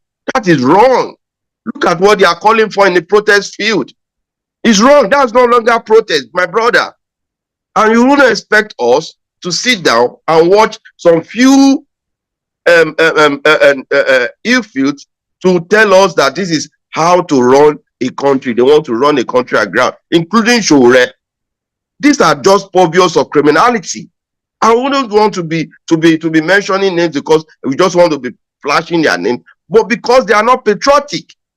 Do they know what it will cost us to revive ourselves from a civil war? Do they reason that they are already causing a lot of monumental disaster? Recently, I saw a post on Article's page that is clamoring that is fighting against the Igbos living in the Southwest, that hashtag Igbo must go. Who told Article that the Yoruba people are against the Igbos? I'm a Yoruba leader. No Oba, no community head will say the Igbo must go. They are the purveyors of this same hashtag just to cause implosion. So everything is happening systematically and intended to divide the country. And these are not campaign model for 2027. Let them understand it. If you are patriotic, you are patriotic. If you want to form an opposition, they have standard practice of you engaging the government of the day. The government of the day called for dialogue. What would have stopped Peter Obi to lead the voice of the people to a dialogue? What would have stopped Mr. Femi Falana to lead the people for a dialogue? What would have stopped Mr. Ebun Adegboruwa to lead the people for a dialogue? But yet, they felt that, yes, let us go to the field. Going to the field, they saw the disaster on day one. Stations were burnt and properties were destroyed and looted by these same protesters, not anybody that came to hijack it. They knew what they want to achieve, because you cannot lit a fire and you don't expect it to be inflammable. They knew that if they come to the field, the people you don't have the identity, we have a lot of miscreants out there that will come and join you. You call them to come and join. They are Nigerians too. You don't discriminate against them, but you and them had common intention to destroy. You might come and tell us that, yeah, because I'm this and that, nobody should see me that I didn't destroy. But you are the causal link that led to that crime. You are an accessory to the fact that you caused that intention to lit the fire. Now they are flying the Russian flag. Is it part of the protest? Is that under the fundamental right of the people protesting? Now they are using children as cannon fodder, thinking that the military will go and fire them and kill them. They will now use that as another campaign of calumny. We knew what they want to achieve. So to me, I don't think it's really reasonable. I need to ask you this, Oladochun. You just mentioned Femi Falana, SAN, and Ebun Omo Adegboruwa, SAN. These are two front-line lawyers in this country, your colleagues as well, right? They are not politicians, yes. Plus they didn't lose elections in 2023. So what could their motives be, too, for saying citizens have the rights to protest, there's need to end bad governance? Is there anything wrong in the eye of the law about that? Let me tell you one thing. It takes two to tango. It takes a lawyer that was employed by the Take It Back movement to have written on his letterhead paper, admonishing and trying to promote that, yes, it's within their rights and limitations and all that. They themselves, at the end of the day, denied him of his capacity. That shows that there's the disconnect. And to me, my grounds with Mr. Femi Falana is that he knows the Attorney General of the Federation. He's a lawyer. He understands the trend that we are not on a good stable, because for every lawyer, you must have a principle of possibility. It's good for all of us to be oratory, to speak good English, yes, but good English does not make a nation. What makes a nation is patriotism.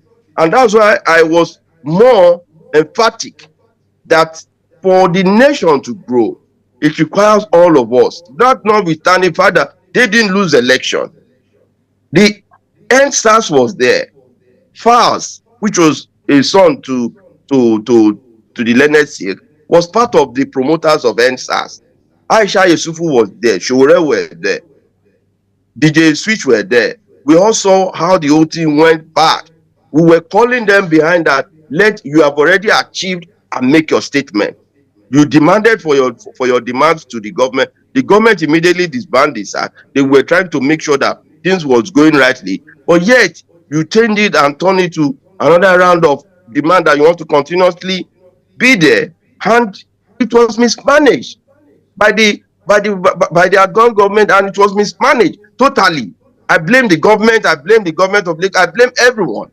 But this was orchestrated by some people to be intended to be like that.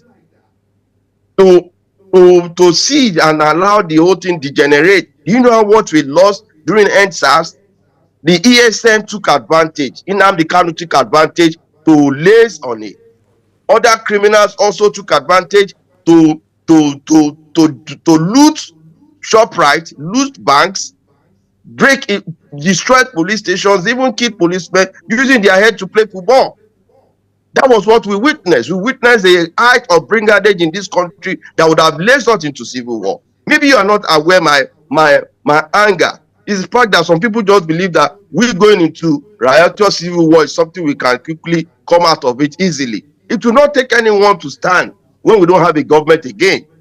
If you don't have a government that you want to end today, that the government that you know that was even intended, the government at today was trying to ensure the removal of the fuel subsidy resolves some certain challenges. The governors sabotaged it.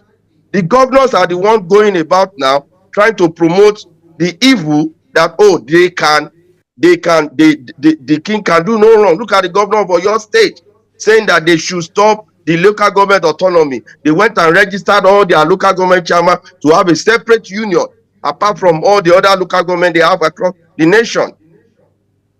So we have a very long way to go. We have a very long way to go, and my own grouse is that Mr. Femi Falana is not a politician, but definitely has run for governor of his state before. He is part of the system, but they have the capacity to mold the protest and not to allow people like Showore, which Mr. Femi Falana is a lawyer to Showore. They know it. They have communication. They can be able to bring themselves together and resolve this issue. Oh, the government have called for dialogue. Can't we just open the day of dialogue? Let's just have a means of conversation. Let's have this dialogue on a joint agreement. Not that the government is looking for dialogue. The light of Showore and everybody say no more dialogue. You have asked the president to talk. The president spoke emphatically and addressed all the issues. I don't expect Mr. President to bring Cain to tell us that, oh, these are this and this. The president told us that what they are doing in the area of agriculture, that they want to have 10,000 hectares in every state, and they are pump money there.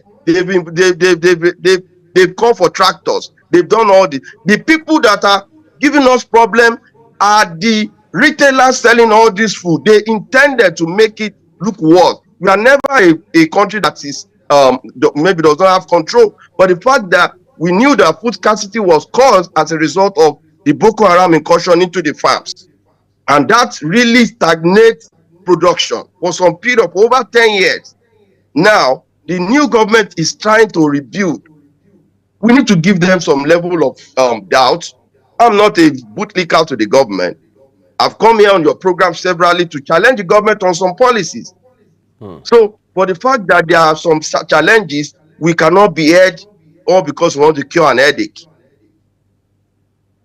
Okay, let's talk about curing an headache now. I mean, a headache, because there's one from Sunday, not the president, but the reactions, which of course have been very diverse in nature as expected.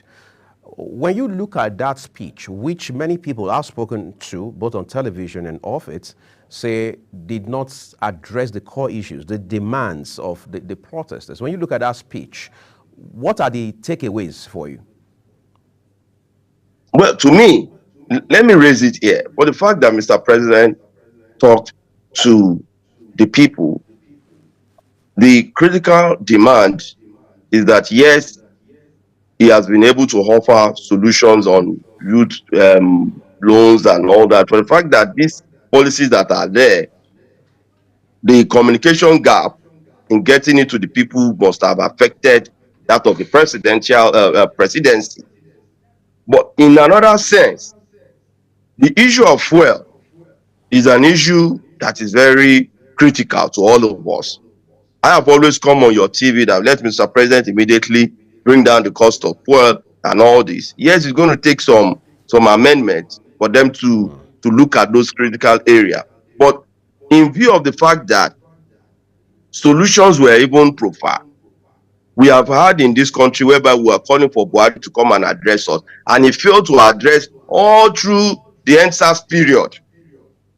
He failed to address, but the president has even just come out on day 2 of the NSAS, or day 3, to address. For the fact that we called him out to address, we also need to, and he has already gave room for dialogue, meaning that address is not conclusive. The entire order for negotiation and conversation will be brought on the table. You don't cook all your food in one day because you have rice, you have you want everybody to eat everything. You take it in bits. And that is the area that we expect us to take advantage of the opening. It's not like we are giving a blank check that let's come and converse and have conversation. We have a room to dialogue that, oh, Mr. President, if for the fact that you are paid labor this, that is not conclusive, that we all are happy. The amount is not even enough to create proper welfare. We are just trying to manage with the situation. What is the timeline? That is my own concern. What is the timeline for this suffering? So that you don't just beg us to lament forever.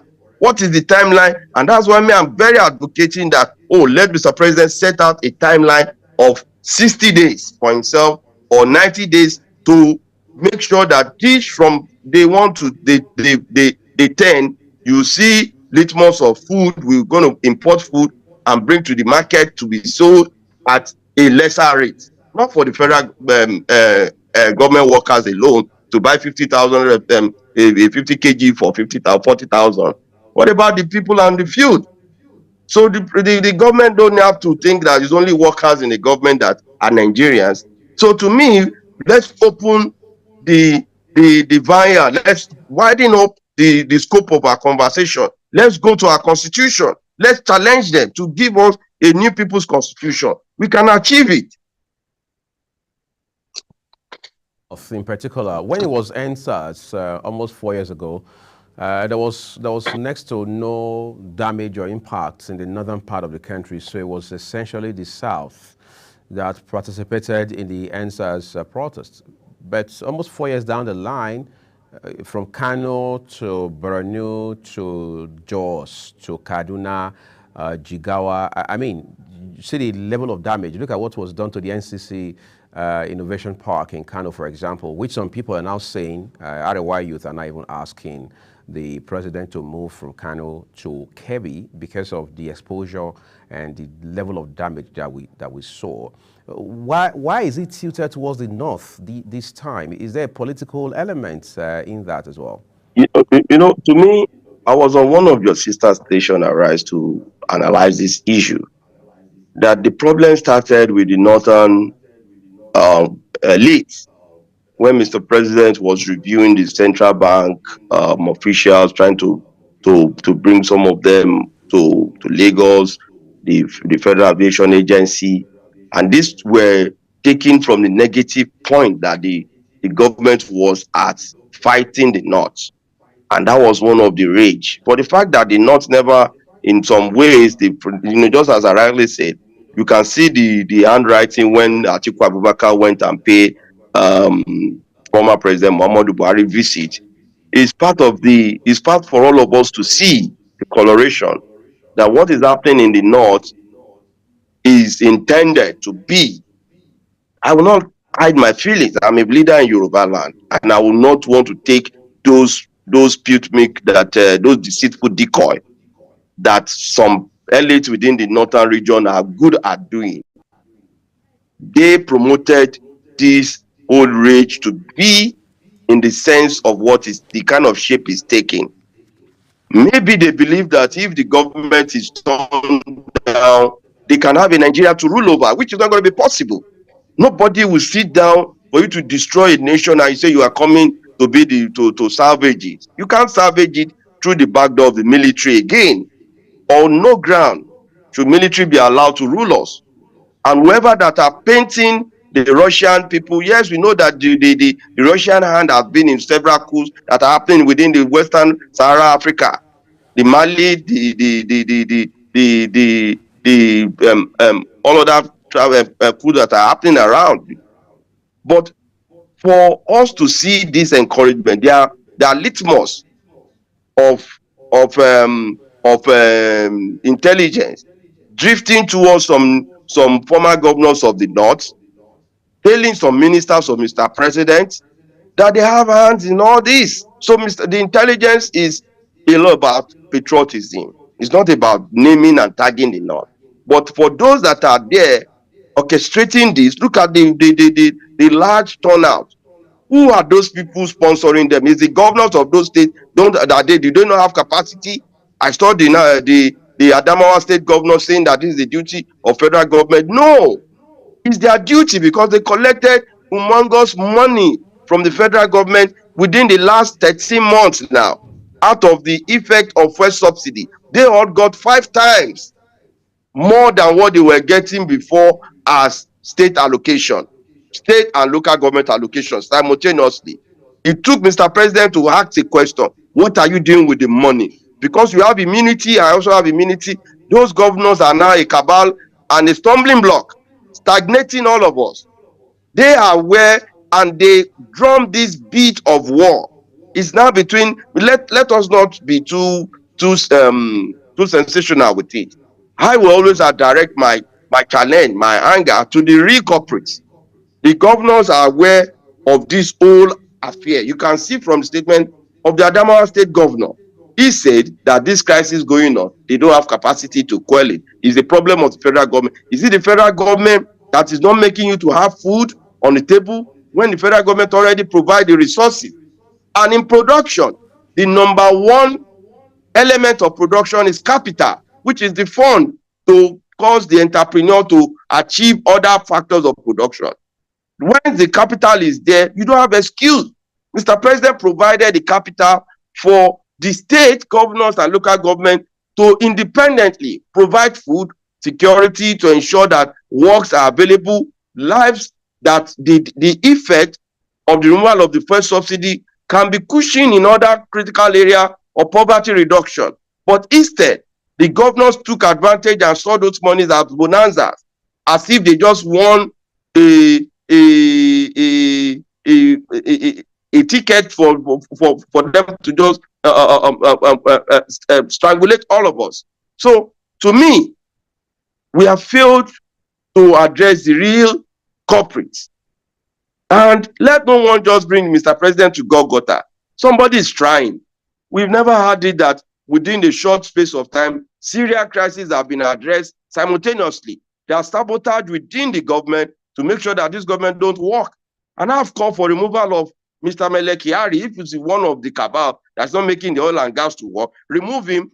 Let's have a total overhaul of the NNPCL, which is even a private organization.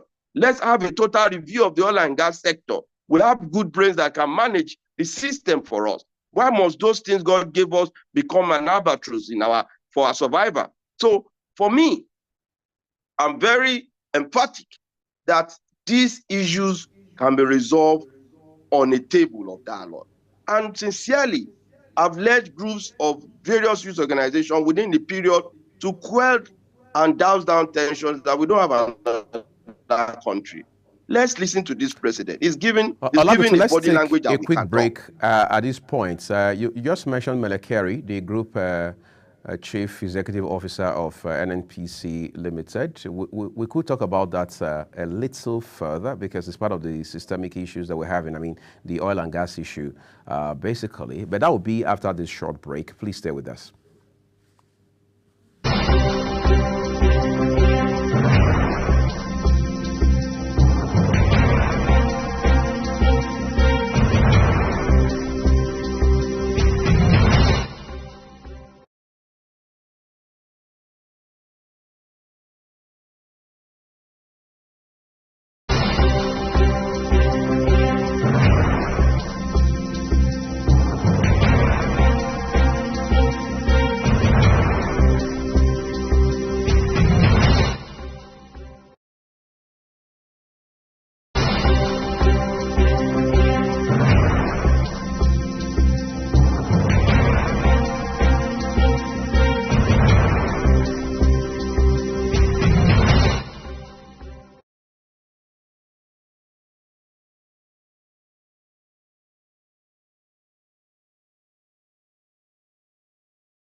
Global Morning is your ultimate destination for engaging political and economic matters. I am Uyi Agmofwebe.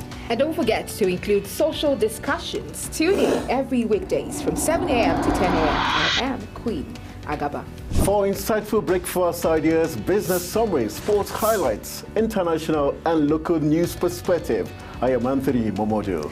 Don't miss the in-depth analysis of current and political issues by the Global Morning team and experts. I am Jumai Manson. Catch Global Morning here on Global Television. Getting on the action. I am Edikan Michael. We are the Global Morning team.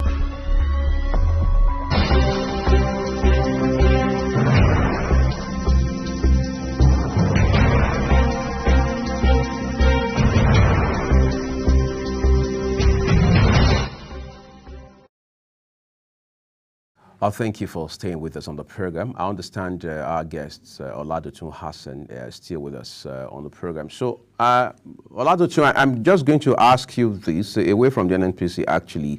Let's talk about the fact that as it stands right now, the president has delivered his address. Nigerians are reacting to it. Yesterday, a Federal Executive Council meeting had been scheduled for noon. However, it got cancelled for reasons we can't immediately present, all right? Some people are speculating and saying that, well, the president considers this issue around Russia intervention or calls for Russia intervention maybe paramount. So he would rather discuss those elements with the security or the intel and defense guys within his team, all right, not at the general effect meeting and so on and so forth. Again, that's just speculation. But what we do know for a fact is that the Russian authorities in Nigeria have come out categorically to say, look, we are not interested in these issues. In fact, Russia is not in any way on any level involved in it. So should we go to bed and sleep, telling ourselves that since Russia says it's not involved, we can just deal with those who were brandishing Russian flags, producing the flags in the eye of the law, and then there's closure?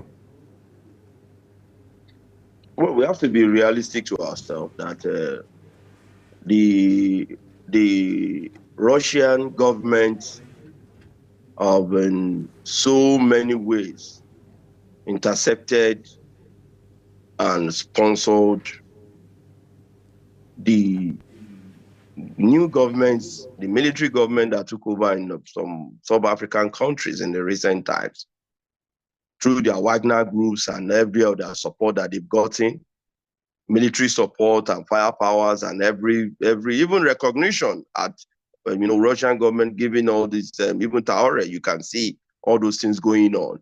We cannot keep quiet when you see nations giving back up, no matter how we want to see a military government. 100 bags of military government cannot qualify to your civil right as a civilian when you have a democracy.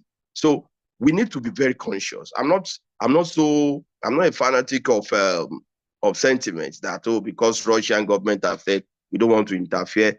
There must be a connection of people to go to Russia to go and seek their intervention to when they are clamoring for coup.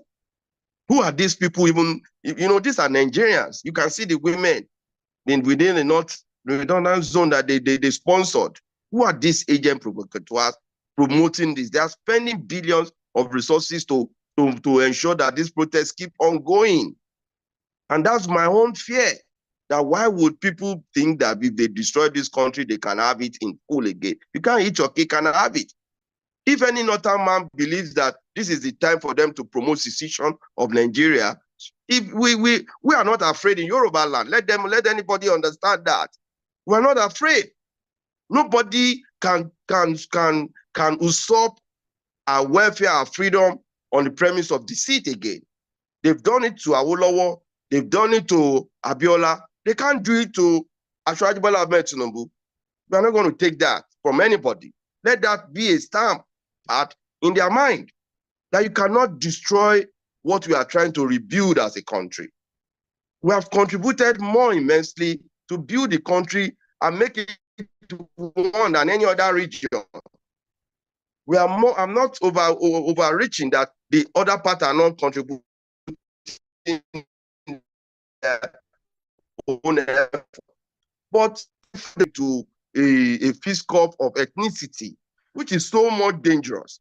If anybody reduce this protest to ethnicity, you are just trying to call for a Tutsi and Hutu war, kind of war of ethnicity, which is not going to pay anybody. Let everyone roll up their sleeve to see how patriotic we can bring back the country and rescue the country from this hand of the people. The lack of, let me not be over too much economical with the truth.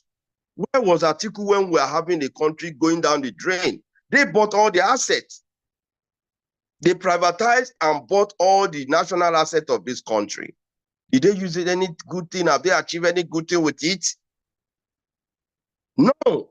Yet this same set of people who can do no good for all of us will still go back and sponsor protests. Why would a former vice president of a country go to media and say, because protest is our freedom? Is it the freedom of right of people to fly the flag? Was it part of the script? At the end of the day, let me ask you this quickly. Of the day that is equally sponsoring these talks, which is wrong. Yes, we had NSAS in 2020. There was ethnic coloration. We had general election last year. There was ethnic coloration. Now we have end hunger, end bad governance protests. There is still ethnic coloration. Are we learning anything as a government and as a nation at all? We have never learned from the Biafran war, or neither have we learned from the Metisini crisis in the north. We have not learned from the NSAS, neither have we learned from all the protests or riotous protests that have caused a lot of mayhem, killings. We don't learn easily, and it shoots me to my marrow that we are still not yet seeing the handwriting, that this whole thing with this whole 10 days was intended to blow up the country, not a protest. That's different between protest and what you and I are seeing. If it were to be protest, you have your outline program, you have a method of engagement with the government, not some few kind of ill-fit mind. I'm sorry to say. Just coming on here, I saw one Ademola saying he's the mobilizer of Take It Back movement, always pointing out rots, all in the name of we are comrades. Yes, we are protesters. You are not just a protester. You are one of the bad citizens of the country. People, I can't hide my feelings, because this is about throwing all of us into abyss, and I will not stand for people like Deji Adeyanju to throw us into abyss. They have no mental capacity or emotional intelligence to read in between the lines that they are crossing the battle, the red line. The military but you also don't have the ability to make that assessment, do you? I have the capacity to make the assessment, because what they are intending to tell all of us, that because they are right to protest, we don't have right to stop them. To that say we don't want protest. You just want they believe that their say must be the generality of our opinion. No. For the fact that you are clamoring for demands of good governance, we too are clamoring for demand of good governance. For the fact that you are clamoring for reduction in fuel price, we too are clamoring for reduction in fuel price. But you don't override our right by saying the government must be ended. That is the intention. And you cannot end a democratically elected government on the street. That is seditious. That is treasonable felony. And let Deji Adeyanju know that is committing a crime, all in the name of representing lawyer who gave him the audacity to represent protesters. I'm not just trying to challenge all this, but I don't see any patriotism. As a lawyer, Oladitu, have you not represented protesters in some other causes before now? What is it? As a lawyer, have you not had a reason to represent protesters in certain causes before now? So why doesn't Deji Adeyanju have the right to represent protesters? Let me tell you one thing. He's not representing protester. He's the protester himself. He's just trying to paint a color. He is the protester. As a lawyer representing the protester, you don't go to the field, you stay in your chambers. If anything happens to your client, they come to you. But you leading your client to a battlefield, at the end of the day, you are now the one analyzing the issues. You yourself is part and parcel of the intention. Who is rescuing who at the end of the day? It's deceit. I don't see that because I saw his interview on channels that he's not a protester, that is a lawyer to protester. I just saw that what kind of crazy thing is this? I will not do that. I've represented injured people at the tribunal of the NSAS. I knew what went in. My friend, I lost a friend in that old Ulabalu. Everything was brought aground. But we cannot all in the name of protest. What was the intention of the NSAS? Was it not to challenge the police brutality? At the end of the day, they took it out of police brutality to destroy banks, forensic centers in Lagos. Buildings were looted. Families were thrown apart. It took God intervention to melt us back together. So why would somebody now tell us that because of NSAS crisis, if Deji Adeyanju was shot in the NSAS, if Falz was one of the victims of the death of the NSAS, do you think anybody will be in that same right senses to be promoting another crisis when there is a room for dialogue? When we have the Office of the Attorney General of the Federation that lawyers can access. I have written several letters of demand to the Attorney General's office. I've written to the IG of the police that let us have a conversation on your table. That is patriotism. I can show you my demands. I have analyzed the demands on the review of our petroleum sector, that we cannot operate the PIA law. The PIA law that we are clamoring now is devilish law. It cannot stand the test of time because you cannot give the people that are producing oil 3% and you expect the country to take 97%. That is devilish to the people of Niger Delta. I will not be part of that. I said if it must be sharing formula, it's either it's 50-50 for the community to take 50% and the federation account takes 50%, so that the people can as well get good benefit of what God has given them in their own land. When the gold of Zamfara belongs to the people of Zamfara and the oil in the creeks of Niger Delta belongs to the federal government, that is inequality and injustice. So I will not stand. Something real quick, Oladoto. Bayo Onanuga is the special advisor on information and strategy to President Bola Tinubu. Just about 2 weeks ago, he told Nigerians and everyone else who cared to listen that Peter Obi was the one behind this protest. That was even about a week or so before the protest got on the road. You have mentioned on this program this morning, Peter Obi again. You talked about Atiku and the Northern Elders Forum. If Nigerians were to believe you and Mr. Onanuga, why hasn't the DSS, for example, amongst other security agencies, taken these individuals and, of course, the NEF into custody, or at least invited them for questioning? Let me tell you one thing. For the fact that the president is liberal in trying to ensure that they don't misrepresent his government, that is attacking the opposition. There are a lot of intended meaning when you see somebody coming out to endorse a protest as Mr. Peter Obi, joining the protesters. At the end of the day, still going behind to deny that he did not endorse the protest. That is, to me, I see it as these are citizens to citizens conversation. I'm not speaking that I'm not the spokesman of the president, but the fact that Bayo Onanuga raised a discourse which have come to your program that automatically, ordinarily is not his duty. It's the duty of the NSA to invite who that are culpable based on their intelligence and manifested intentions. Somebody can say, oh, I'm supporting this thing. They might have proxies to achieve those aims and objectives.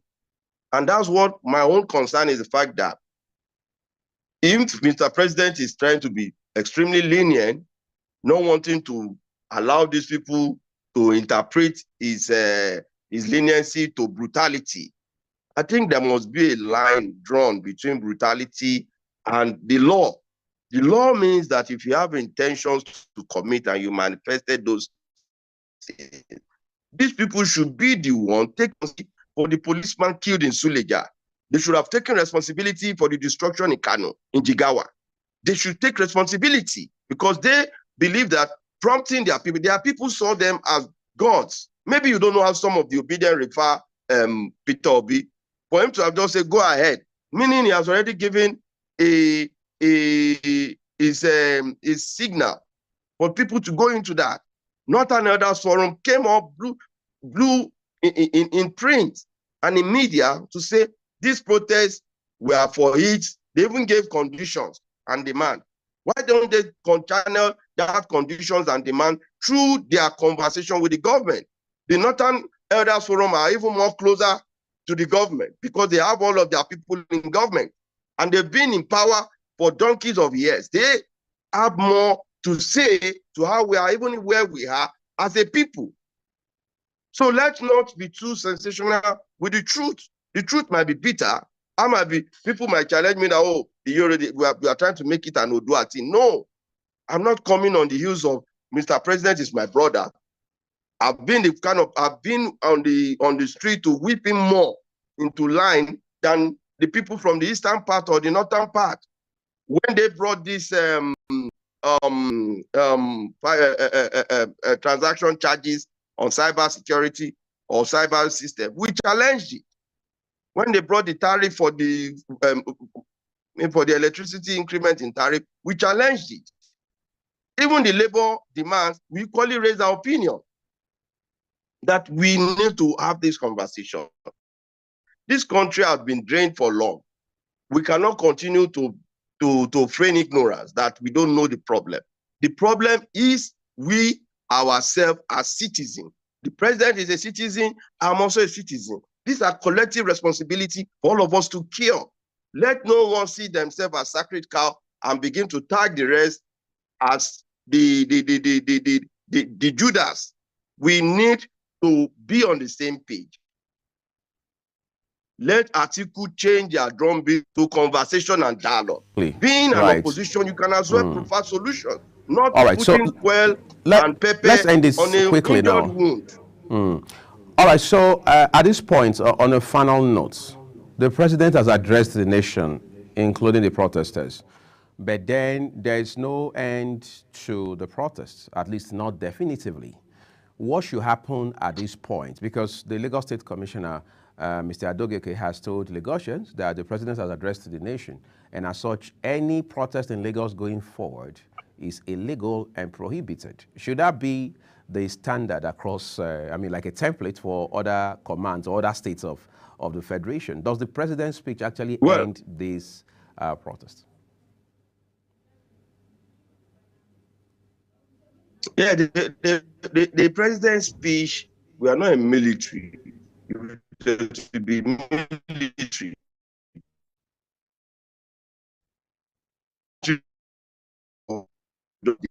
No protests and shutdown protests. The only appeal that to the extent of what the protests and damage the protests have caused, let us retreat and come to a drawing table. He did not say you should go to your house. He said retreat and come to a table. The Lagos State governor took a turn immediately line on that, how people can channel their opinion through the Ministry of Civic Engagement, Youth, and all that. That's the same way we expect the Ministry of Youth, the all other ministries within this federal government to equally engage some of the leaders. But the problem is that the proponent of the protest are not even ready to sit with the government. No matter the entities of invitation, if they were to do that, I don't see any reason stopping them to have started that conversation since yesterday. But there's no intention to do that. The intention, just as immediately the president has never even finished speaking, Shura has gone to the open here and said protest should continue. Is that normal? I don't just want to just talk. I am Shura, where everybody has their own class of reasoning. His class of reasoning to me is destructive, and he cannot tell me he's a leader. For the fact that Nnamdi is facing trial, must that be part of demand of end bad governance protest? That demand is so myopic. for anybody to bring on the table of national discourse. Nigeria is too important than that one in Nnamdi Kanu. If anybody in the Southwest is committing any brigandage, I've come to condemn it. I've condemned the Sunday Igboho, I've condemned the Professor Akintoye and the like when they were raising unnecessary letters all around in our name of Yoruba people. I condemned it. So I wouldn't want anybody to now see that, oh, because of the leniency, we should over push our grace. What I want to implore is that for us, we have discussed and we have raised our opinion with the Inspector General of Police.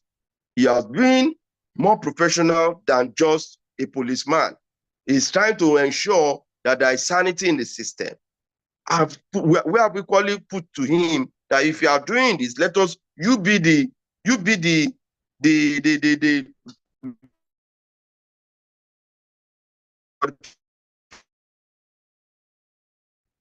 are the government officer. You are not. Oladosu, I'm afraid this is where we will leave this conversation this morning. We'd like to say we're grateful for your time with us on Global Morning, and we do hope you have a great day ahead of you. Thank you so very much. Yeah. And thank you, Oladosu, once again, for taking our time to join us to weigh in on this issue around the end bad governance protest, which again, we understand is still taking place in certain parts of the country. We've seen curfew being declared by some state governors, some of them outright across the state, others in parts of the state where they think there are flashpoints. But we just hope all of this, the culmination of all of these efforts will bring calm to not just states, but nationally. We're taking a quick break now. The rest of the program returns shortly. Do stay with us.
we're gradually grinding to the end of the program for this Tuesday morning.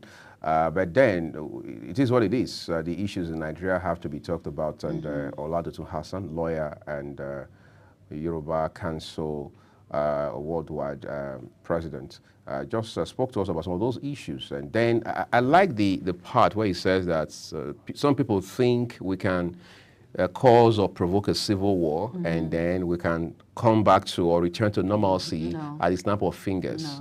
It doesn't work like that. It's not a on and off switch. Yes, exactly. And that's the reality of some individuals. We can just start off a fire, and then next we can quench it down. Everything, the spot remains the same. It doesn't remain the same. The burnt will be there. The burnt will definitely be there, and the havoc has already been caused. So we have to be extremely careful when we go about in things, especially this situation that's happening in Nigeria as a whole, especially when the guy had the effrontery to make the Russian flag. For me, that was out of place completely. And in fact, on that level, we're no longer talking protest. No, we're not talking protest. No, we are not. This is like I don't know, this is something bigger than the protest, as in what you are saying, because international bodies will be involved in all of this, so we have to be extremely careful. Really. I absolutely agree.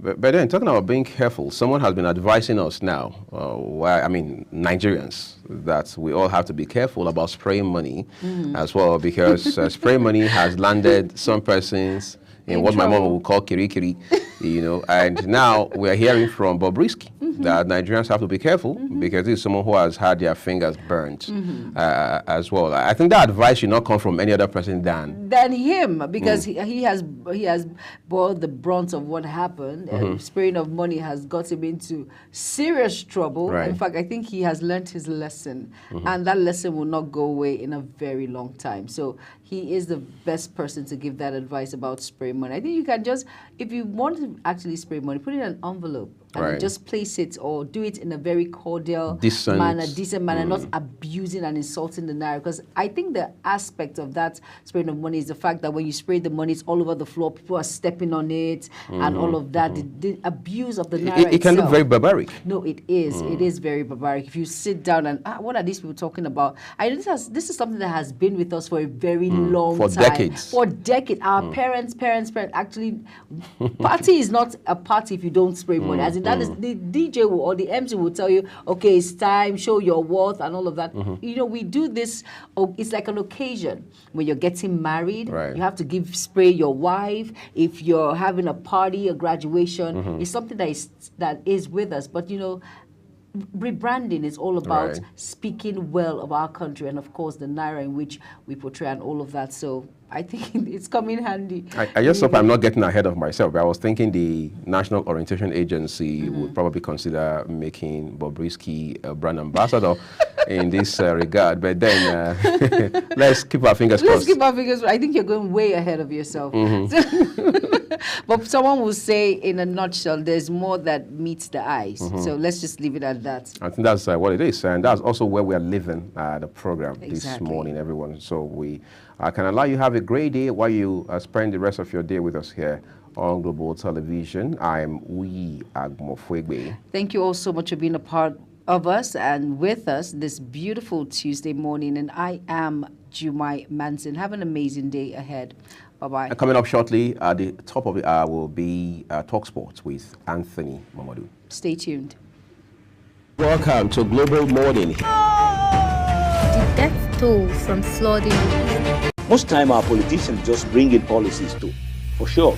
Incidentally, we have several more stories. The legislature was carefully crafted to 22.2% inflation rates as of April this year. What does that say about where we are as a country? I think Nigeria has resorted to being resilient. Before you call a police station, before they even leave, they'll take permission from. I don't think there's really anything on ground to improve. We struggled as a strike. The Minister of Education volunteered and said, give me 2 weeks. It was a lie. The president never gave me any deadline.